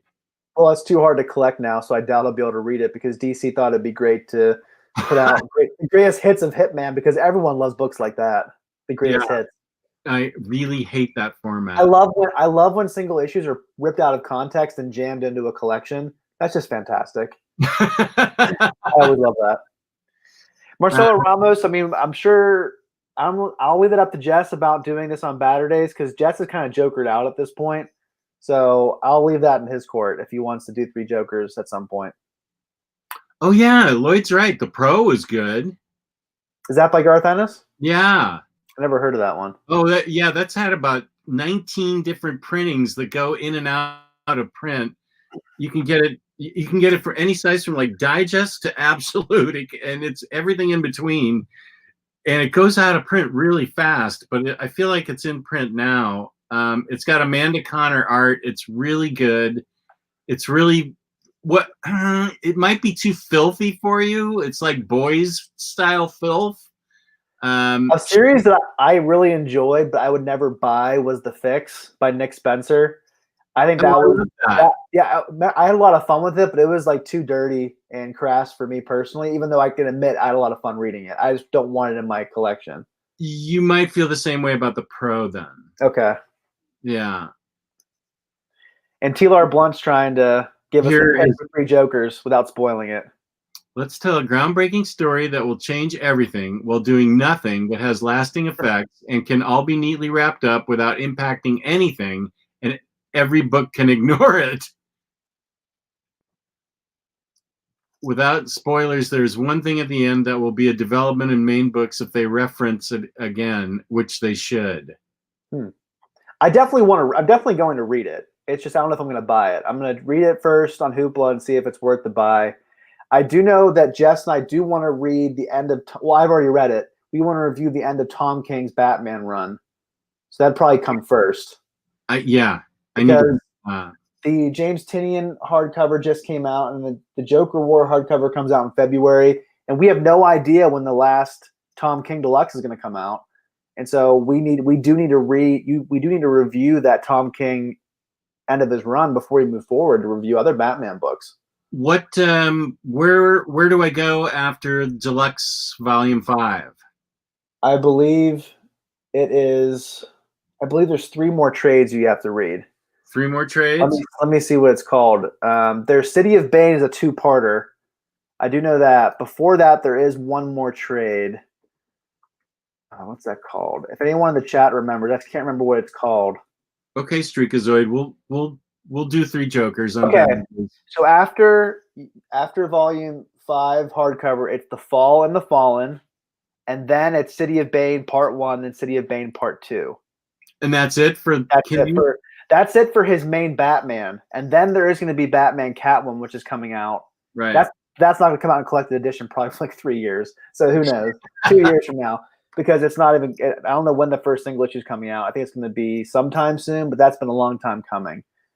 Maybe a review we can do on Batter Days would be 3 Jokers and Tom King's run, finished that run, yeah. or is that too much? I've already read the Tom King stuff, so I'm ready to go on that. It's more of what do you want to do? Okay.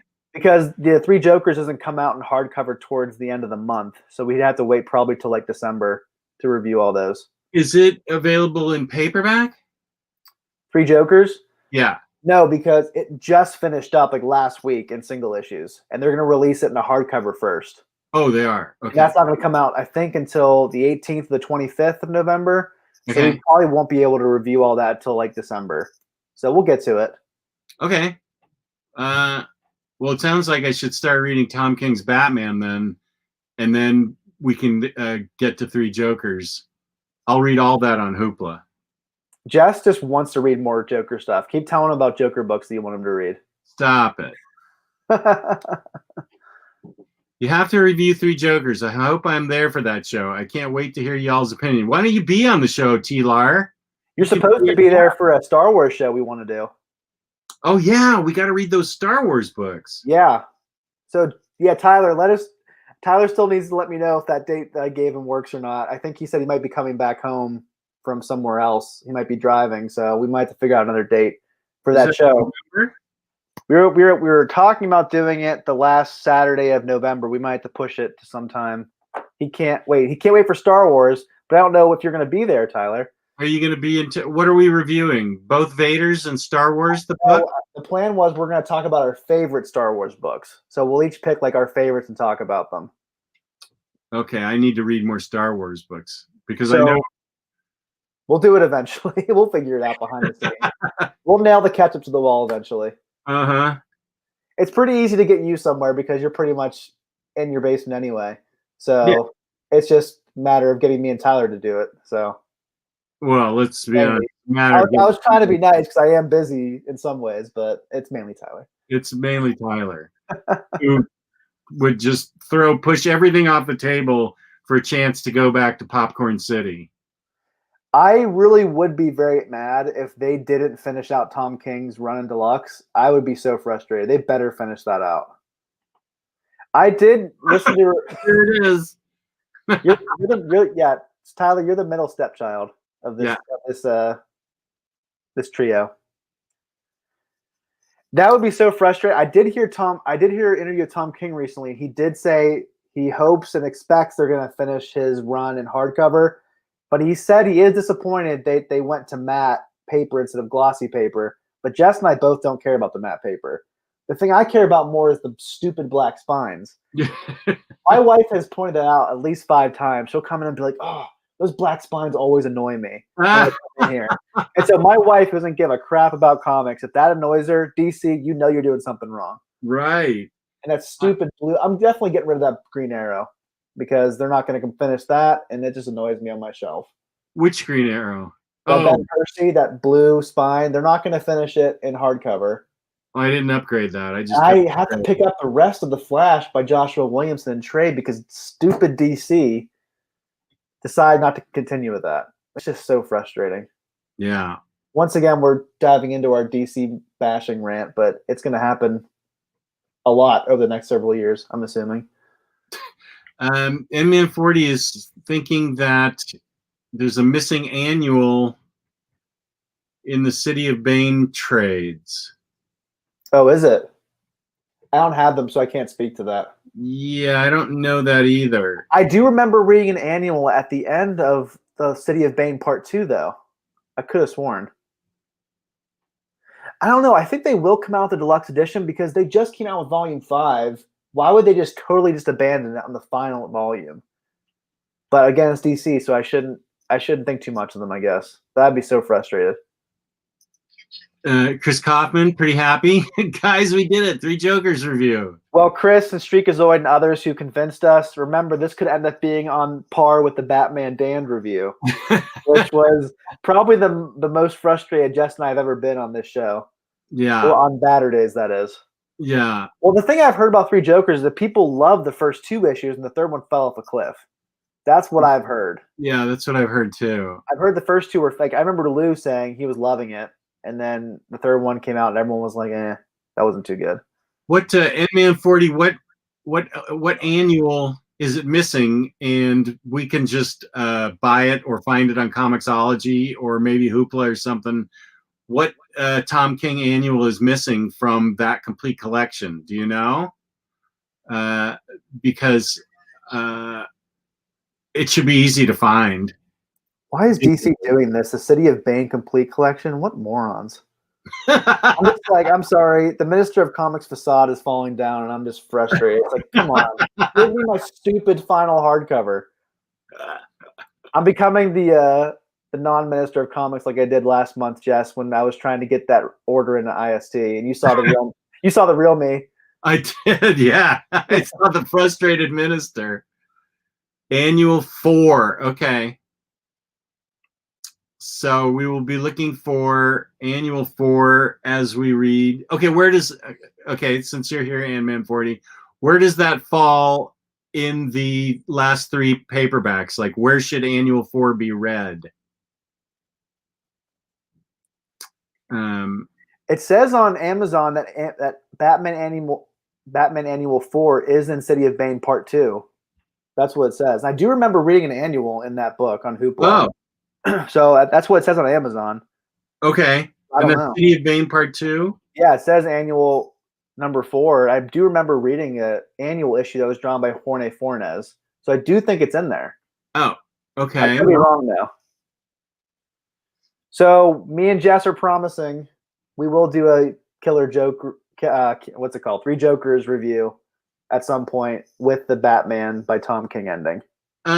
Did you? Oh, MN40 saying it's not in the complete collection that's coming out. That's what he was saying. Oh, all right. Well, I wasn't going to buy that anyway because it's dumb. So, well, thanks, MN, but I'm not going to buy that complete collection. Thanks for warning me anyway. Did you Hoopla Killer Smile? No, remember we both bought it. Oh, darn it! Now I got to figure out what I'm going to do with my copy. Send it to someone you don't like, maybe.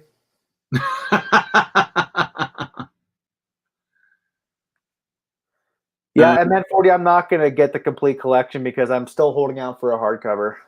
I mean, I don't know. Maybe it won't come out, but hopefully DC will do the right thing, even though they constantly don't. Good grief. Elvis Parker's asking us about Doctor Who. I've tried Doctor Who a couple times and just couldn't get into it. Never saw it. It kind of bored me to tears. I've never even tried seeing it. It doesn't sound like my thing. Not like Downton Abbey. That's my kind of thing. Classic. Thank you. I'm trying to be nice, Jess. I know you are. I'm biting my tongue. Yeah, I know. Because you're probably right. DC makes every decision by rolling the dice. I wouldn't be surprised. It's drunken monkeys at the dartboard. They just need someone like Omar or just hire me and Jess. We would change everything for you. First thing, question omnibus. Here's the question, Jess.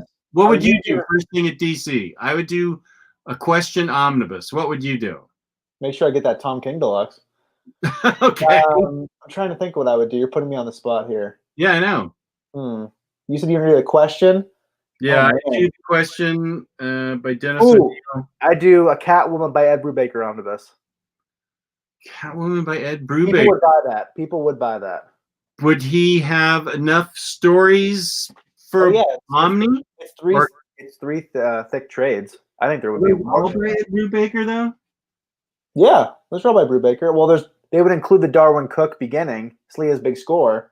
Yeah. Just take all the material from those trades and put them in an omnibus. Okay. Yeah, 1, 2, and 3. All right. Okay. Now what's your second thing? Ooh, it'll be really cool, Jess. Now that we're getting Batman Earth 1 Volume 3, imagine an Earth 1 omnibus. Of all the Earth 1 books? Of the Batman by Jeff Johns. Oh, that'd be really cool. That'd be good.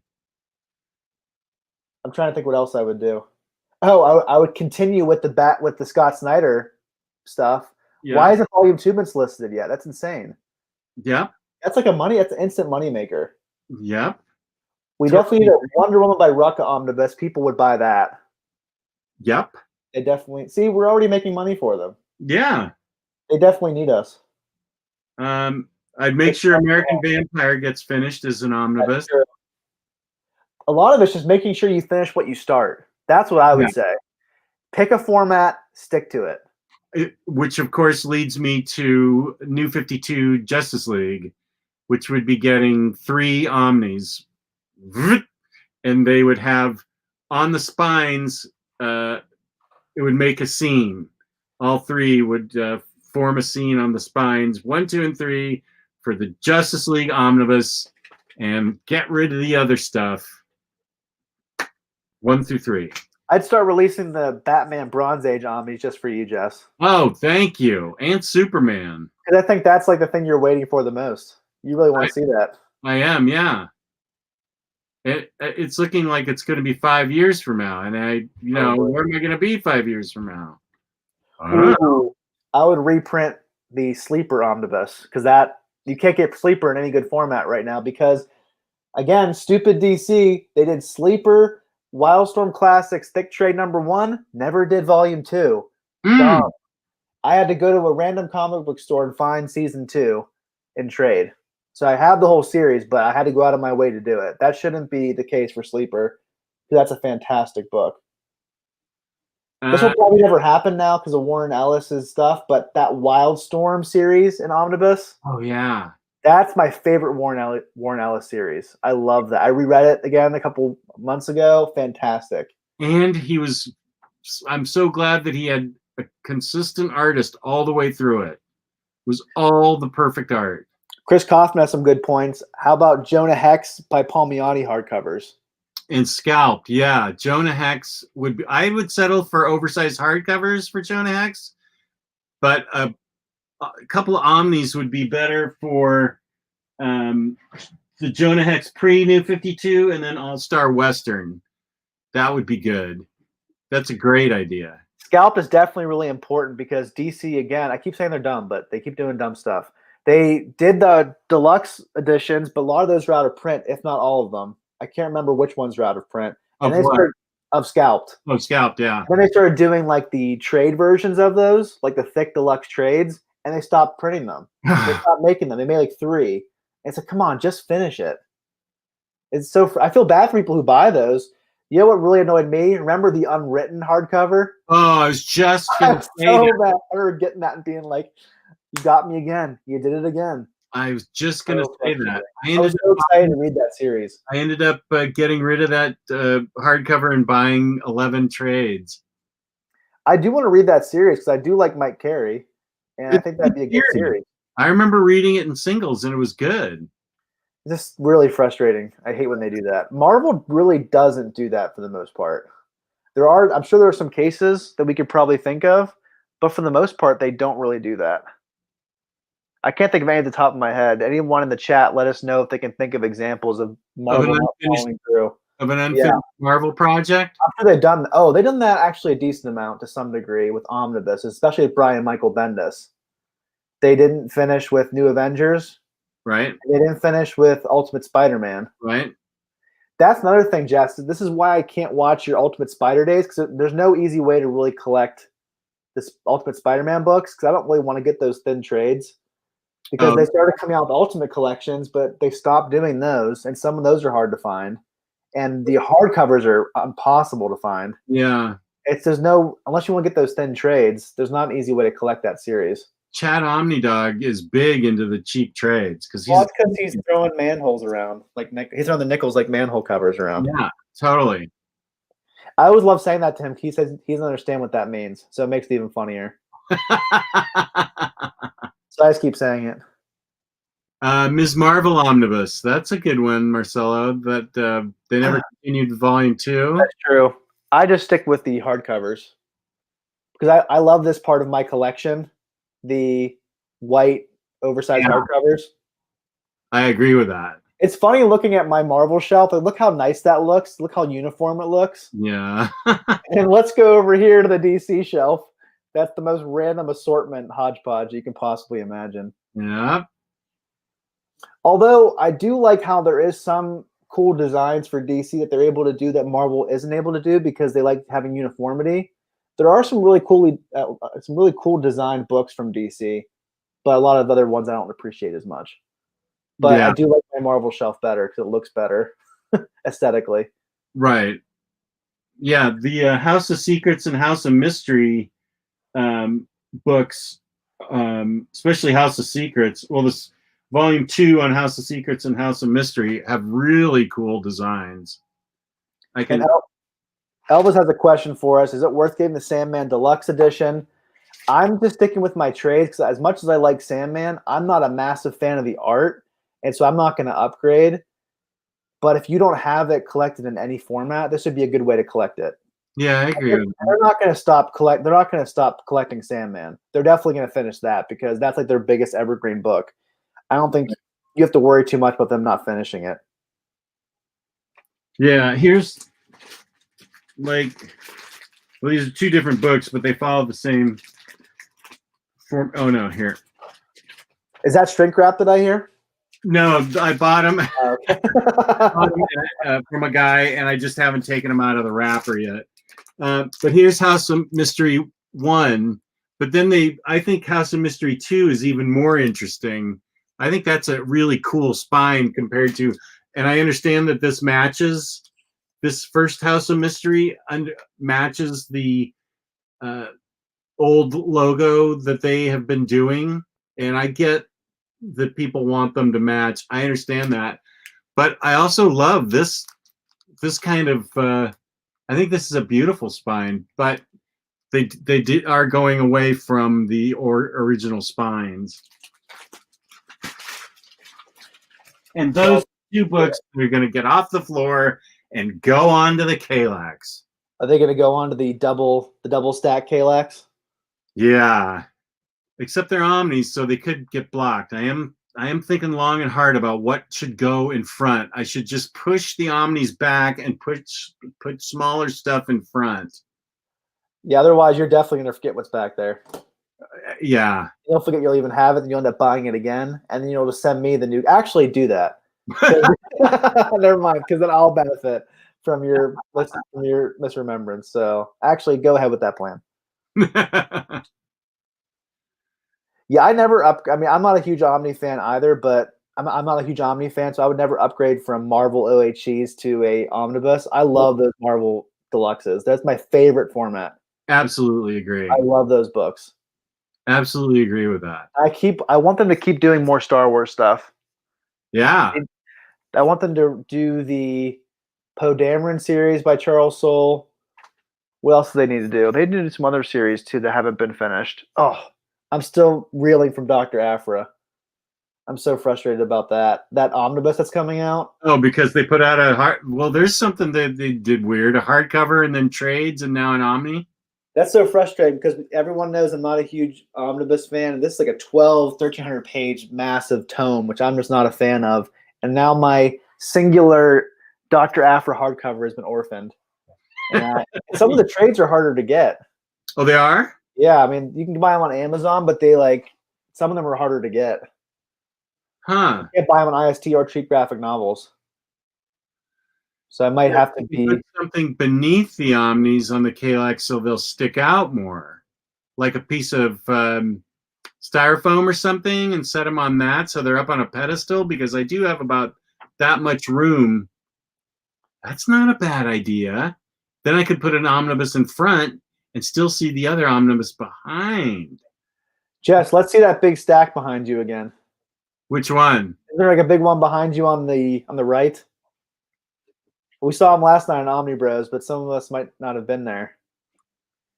See, this makes me feel better about my stack of shames I just got rid of and put back on the shelves. Now this is a big hulking stack of shame. There's that. Then there's that. Can you see that? Oh yeah. There's books in the back too. Oh yeah, there's that stack. I wouldn't mind finding a place for those. Then, do you really have no other room at all right now? No, I don't. Because you can't see into this room. Can you see into this room very well? There's a stack right back there. There's 2 stacks in there. You might have to double up. I can't think of anything else that you can do. I don't think I have an option. The only other option I can think of is one you said you can't do, which is put shelves in the room next to you, which your wife doesn't want you to do. And rule number 1 is keep the wife happy, so don't do that. Yeah, no, that's not happening. So I can't think of any other option for you. You might have to do that. I'm going to, and it's going to be a fun project, and I'm going to start it this week. And Omar Reyes asks, Man 40 collection. there you go. Omar Reyes is asking us if we reviewed Velvet by Brubaker, and we haven't done that. Who is asking that? Omar Reyes. But we are going to be doing a Brubaker ranking episode at some point, so I'm sure Velvet will come up during that episode. You can assume that we loved it because we did. It's a great book. I can definitely say that.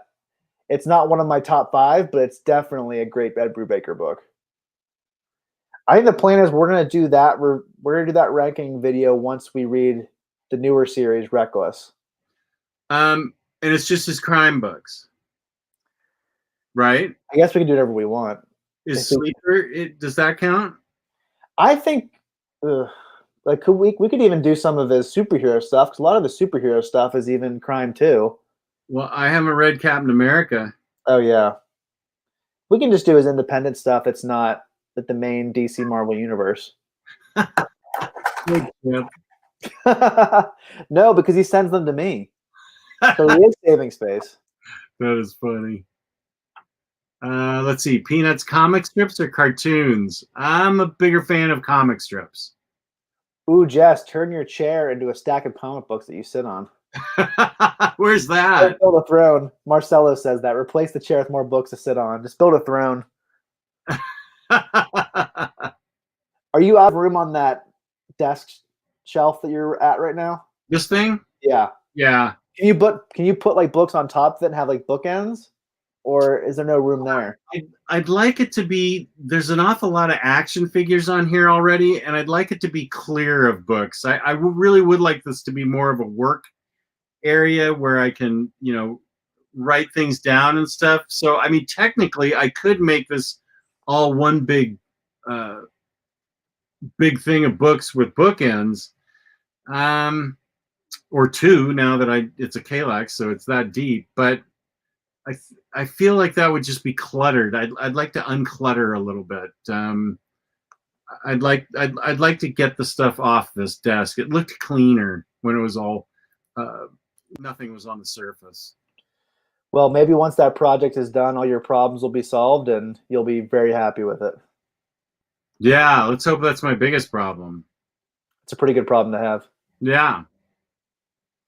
Well, excuse me, my wallet's too filled with $100 bills. It won't close.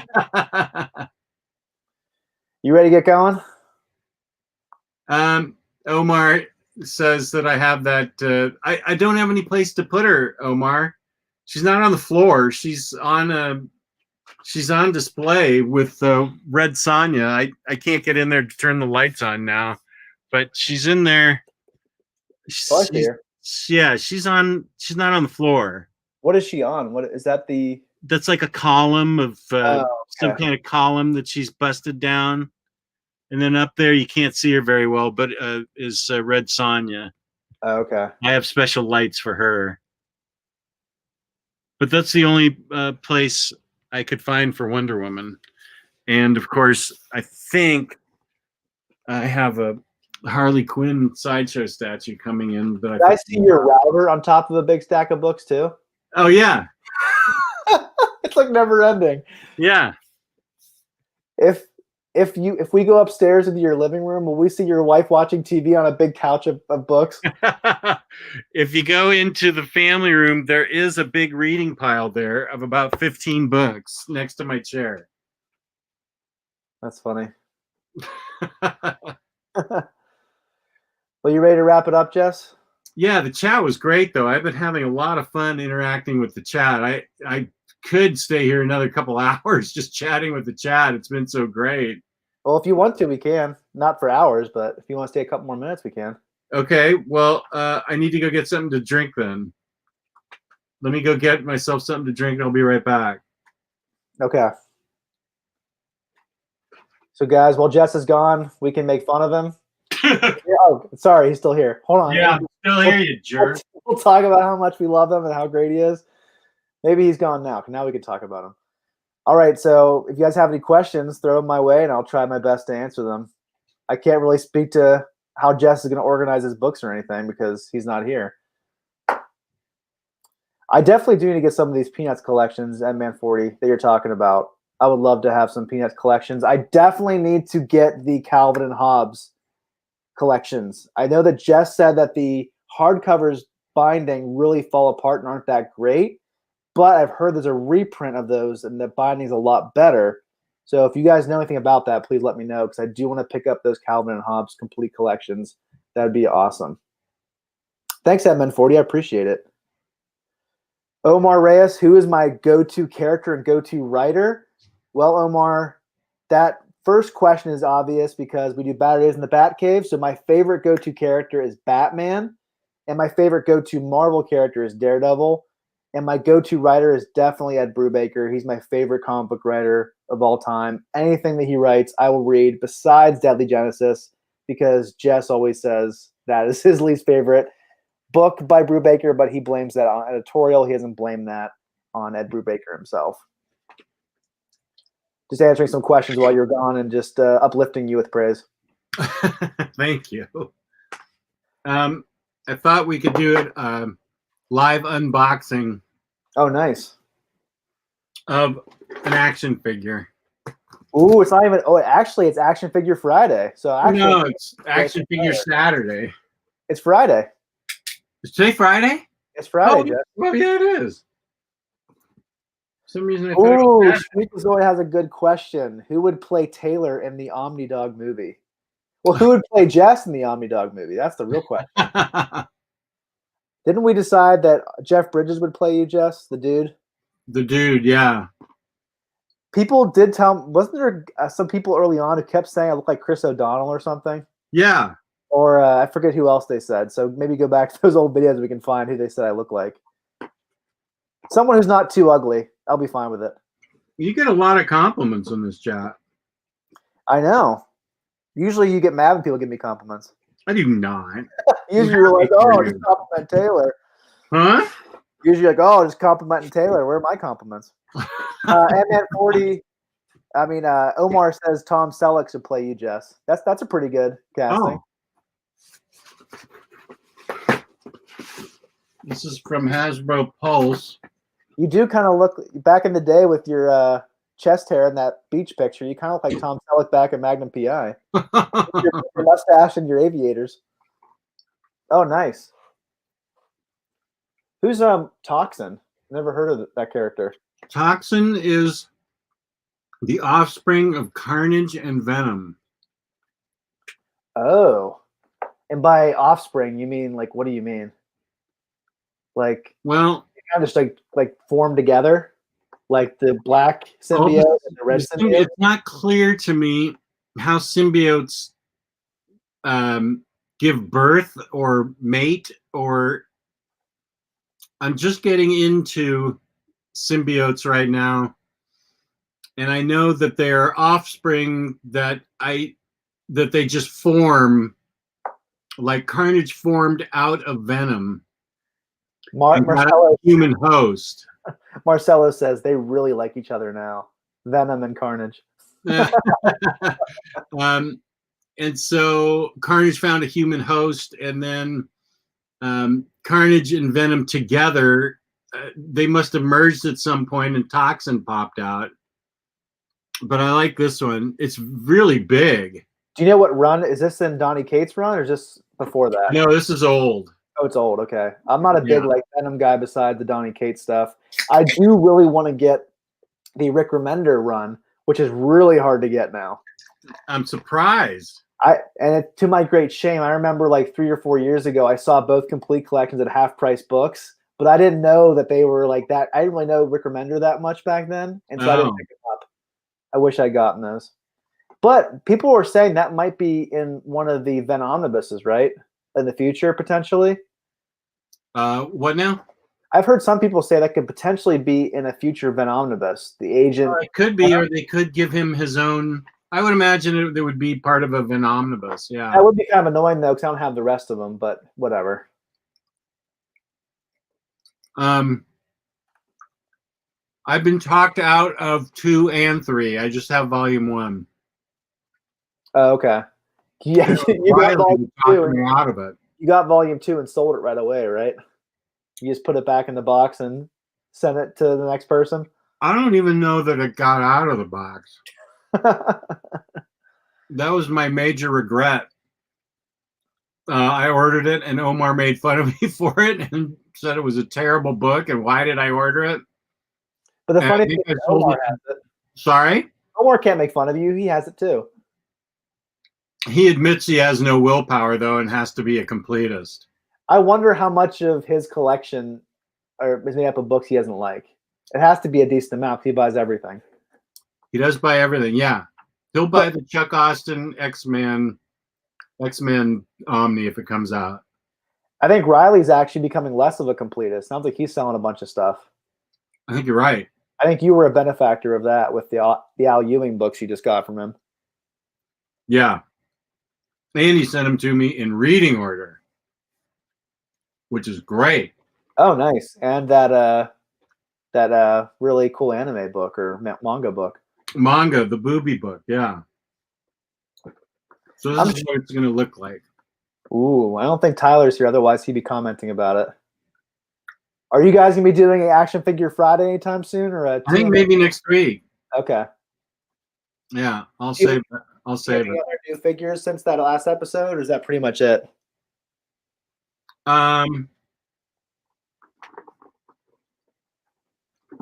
think I got 2 other figures. I've never personally read Terry Moore comics, but I know Jess has all of them. So Jess, I like Terry Moore a lot. I think you said that your favorite is Rachel Rising. Is that what it is, or I like Rachel Rising. What's the one with the big gorilla on it? Motor City or something? Motor City's good. I really like Motor Girl. Oh, Motor Girl. Okay. Yeah, Motor Girl's good. I haven't read 5 Years yet, and I don't think I've read Echo, but I have read Strangers in Paradise. Rachel Rising's a great book. And those are difficult because you have to buy those right away. And you buy them from his website pretty much, don't you? Or I think you can buy them on, they come out in in-stock trades and Amazon too. Yeah, they do. And it depends. It's kind of weird how some books sell out really fast and some don't. Okay. But the black edition of Rachel Rising's and the hardcover of Echo both sold out really fast. And they're always black and white, right? Oh, gosh, I've never read anything that's been colored. So it's probably all black and white then. Yeah. And Omar Reyes is talking about blankets. Oh, it's a fantastic book. He's trying to find stuff for his wife to get into. That's a possible thing that you and your wife could get into. My wife needs to finish Paper Girls, but she really likes Paper Girls so far. Oh, good. She read, I think she only has one more trade left. She's reading the trades on Hoopla. Because I'm like, it'll be easier for you to read those trades than to read my hardcovers, because I don't only want you to read my hardcovers. Because she'll like have it in the bed and be like this. I'm like, it's better for our marriage if you just read it on Hoopla digitally. Totally get it. How would you feel if your wife wanted to read like an omnibus? Wouldn't you be like, let's get Marvel Unlimited up? Mm. I don't know if I No trust way. her.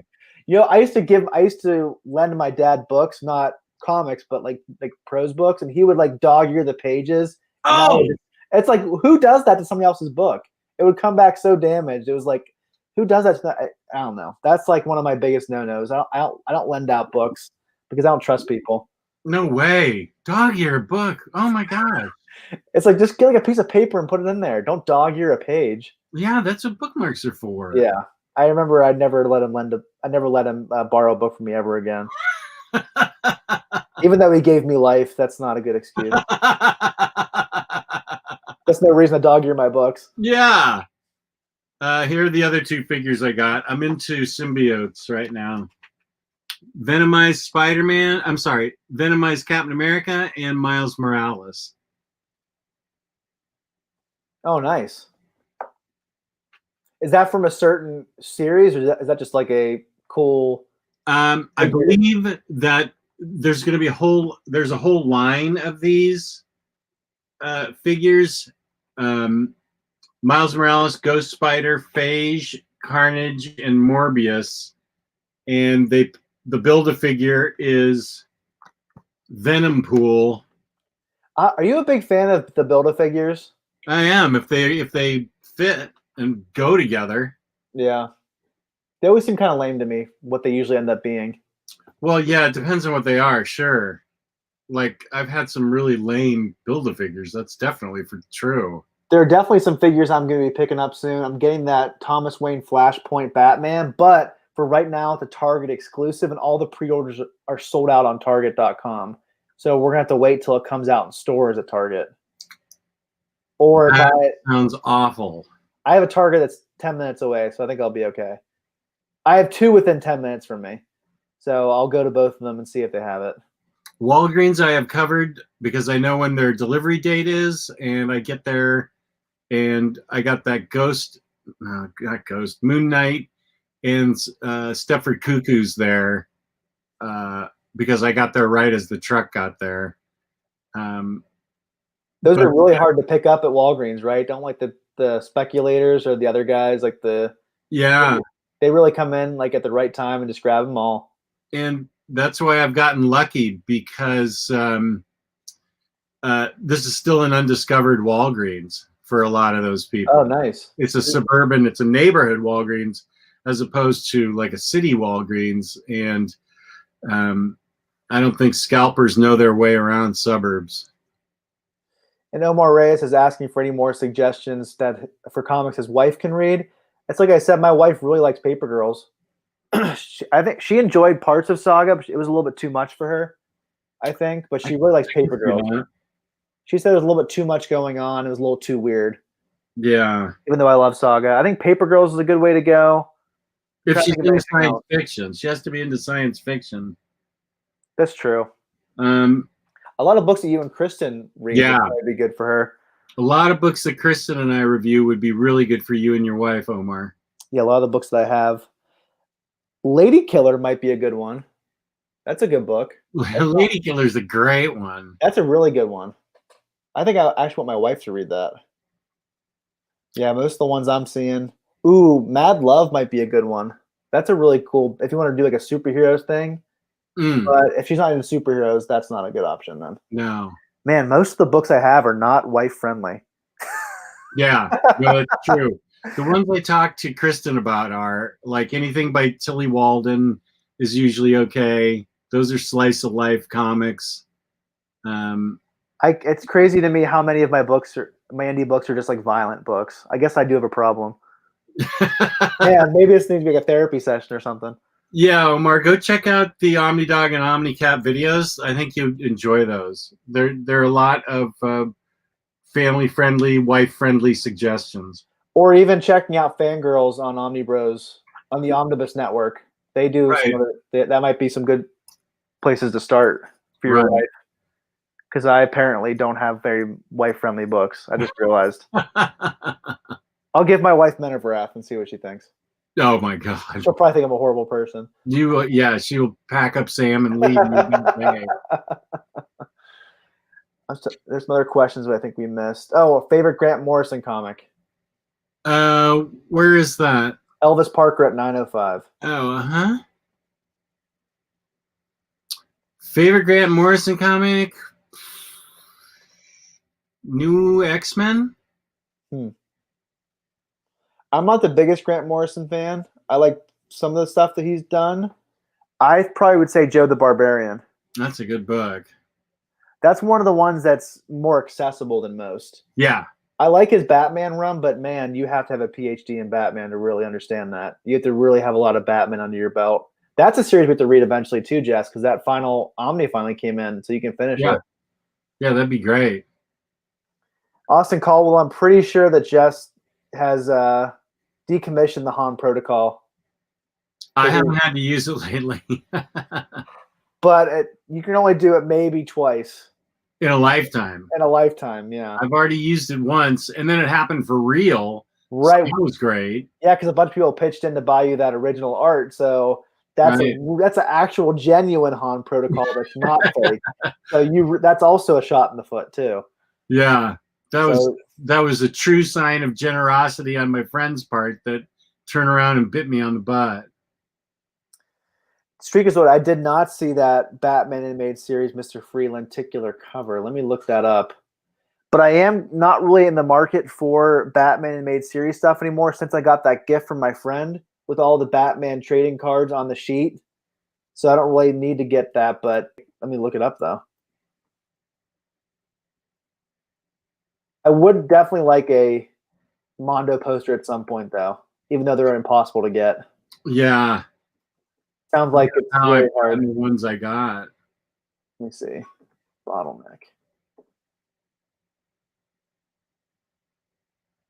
I'm not seeing it right now. Oh, wait. Maybe it's this one. Ooh, that does look cool. It's like Batman inside of a snow globe. Nice. Oh, let's see. Can you share your screen? Yeah, let me share my screen. Hold on.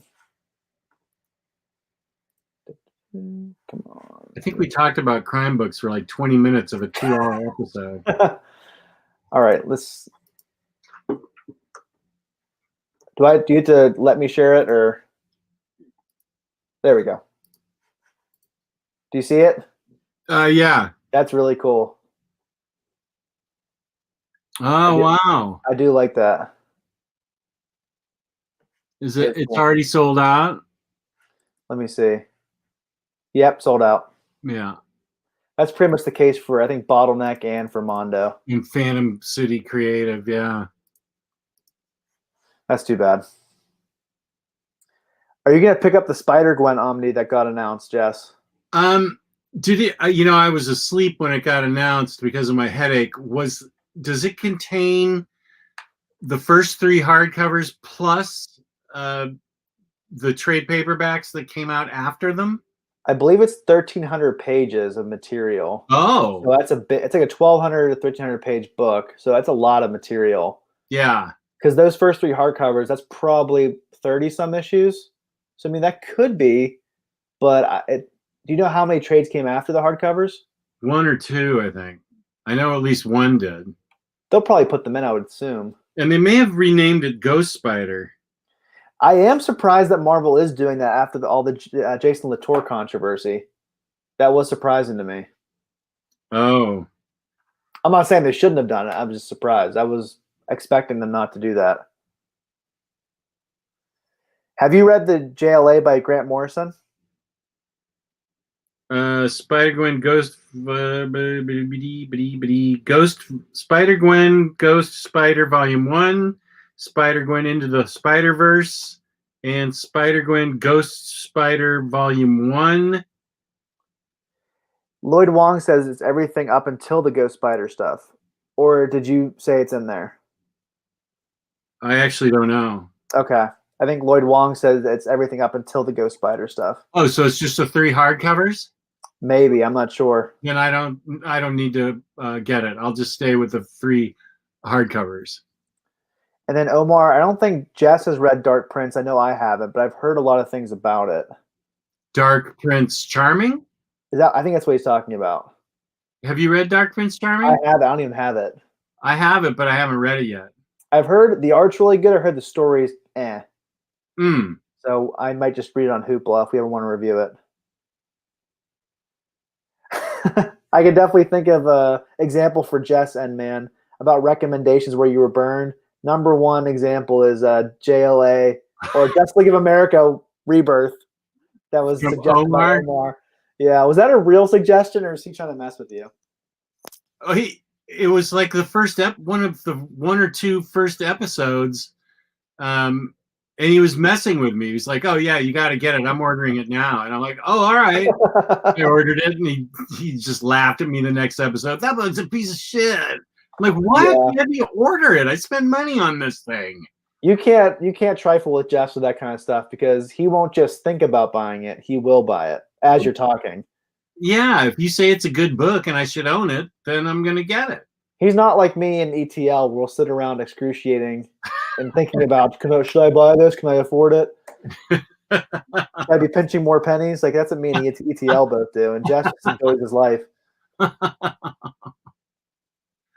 All right, I gotta go up and actually I haven't even had dinner yet. So. Oh man, yeah, I should probably go. My wife's probably wondering what I'm doing.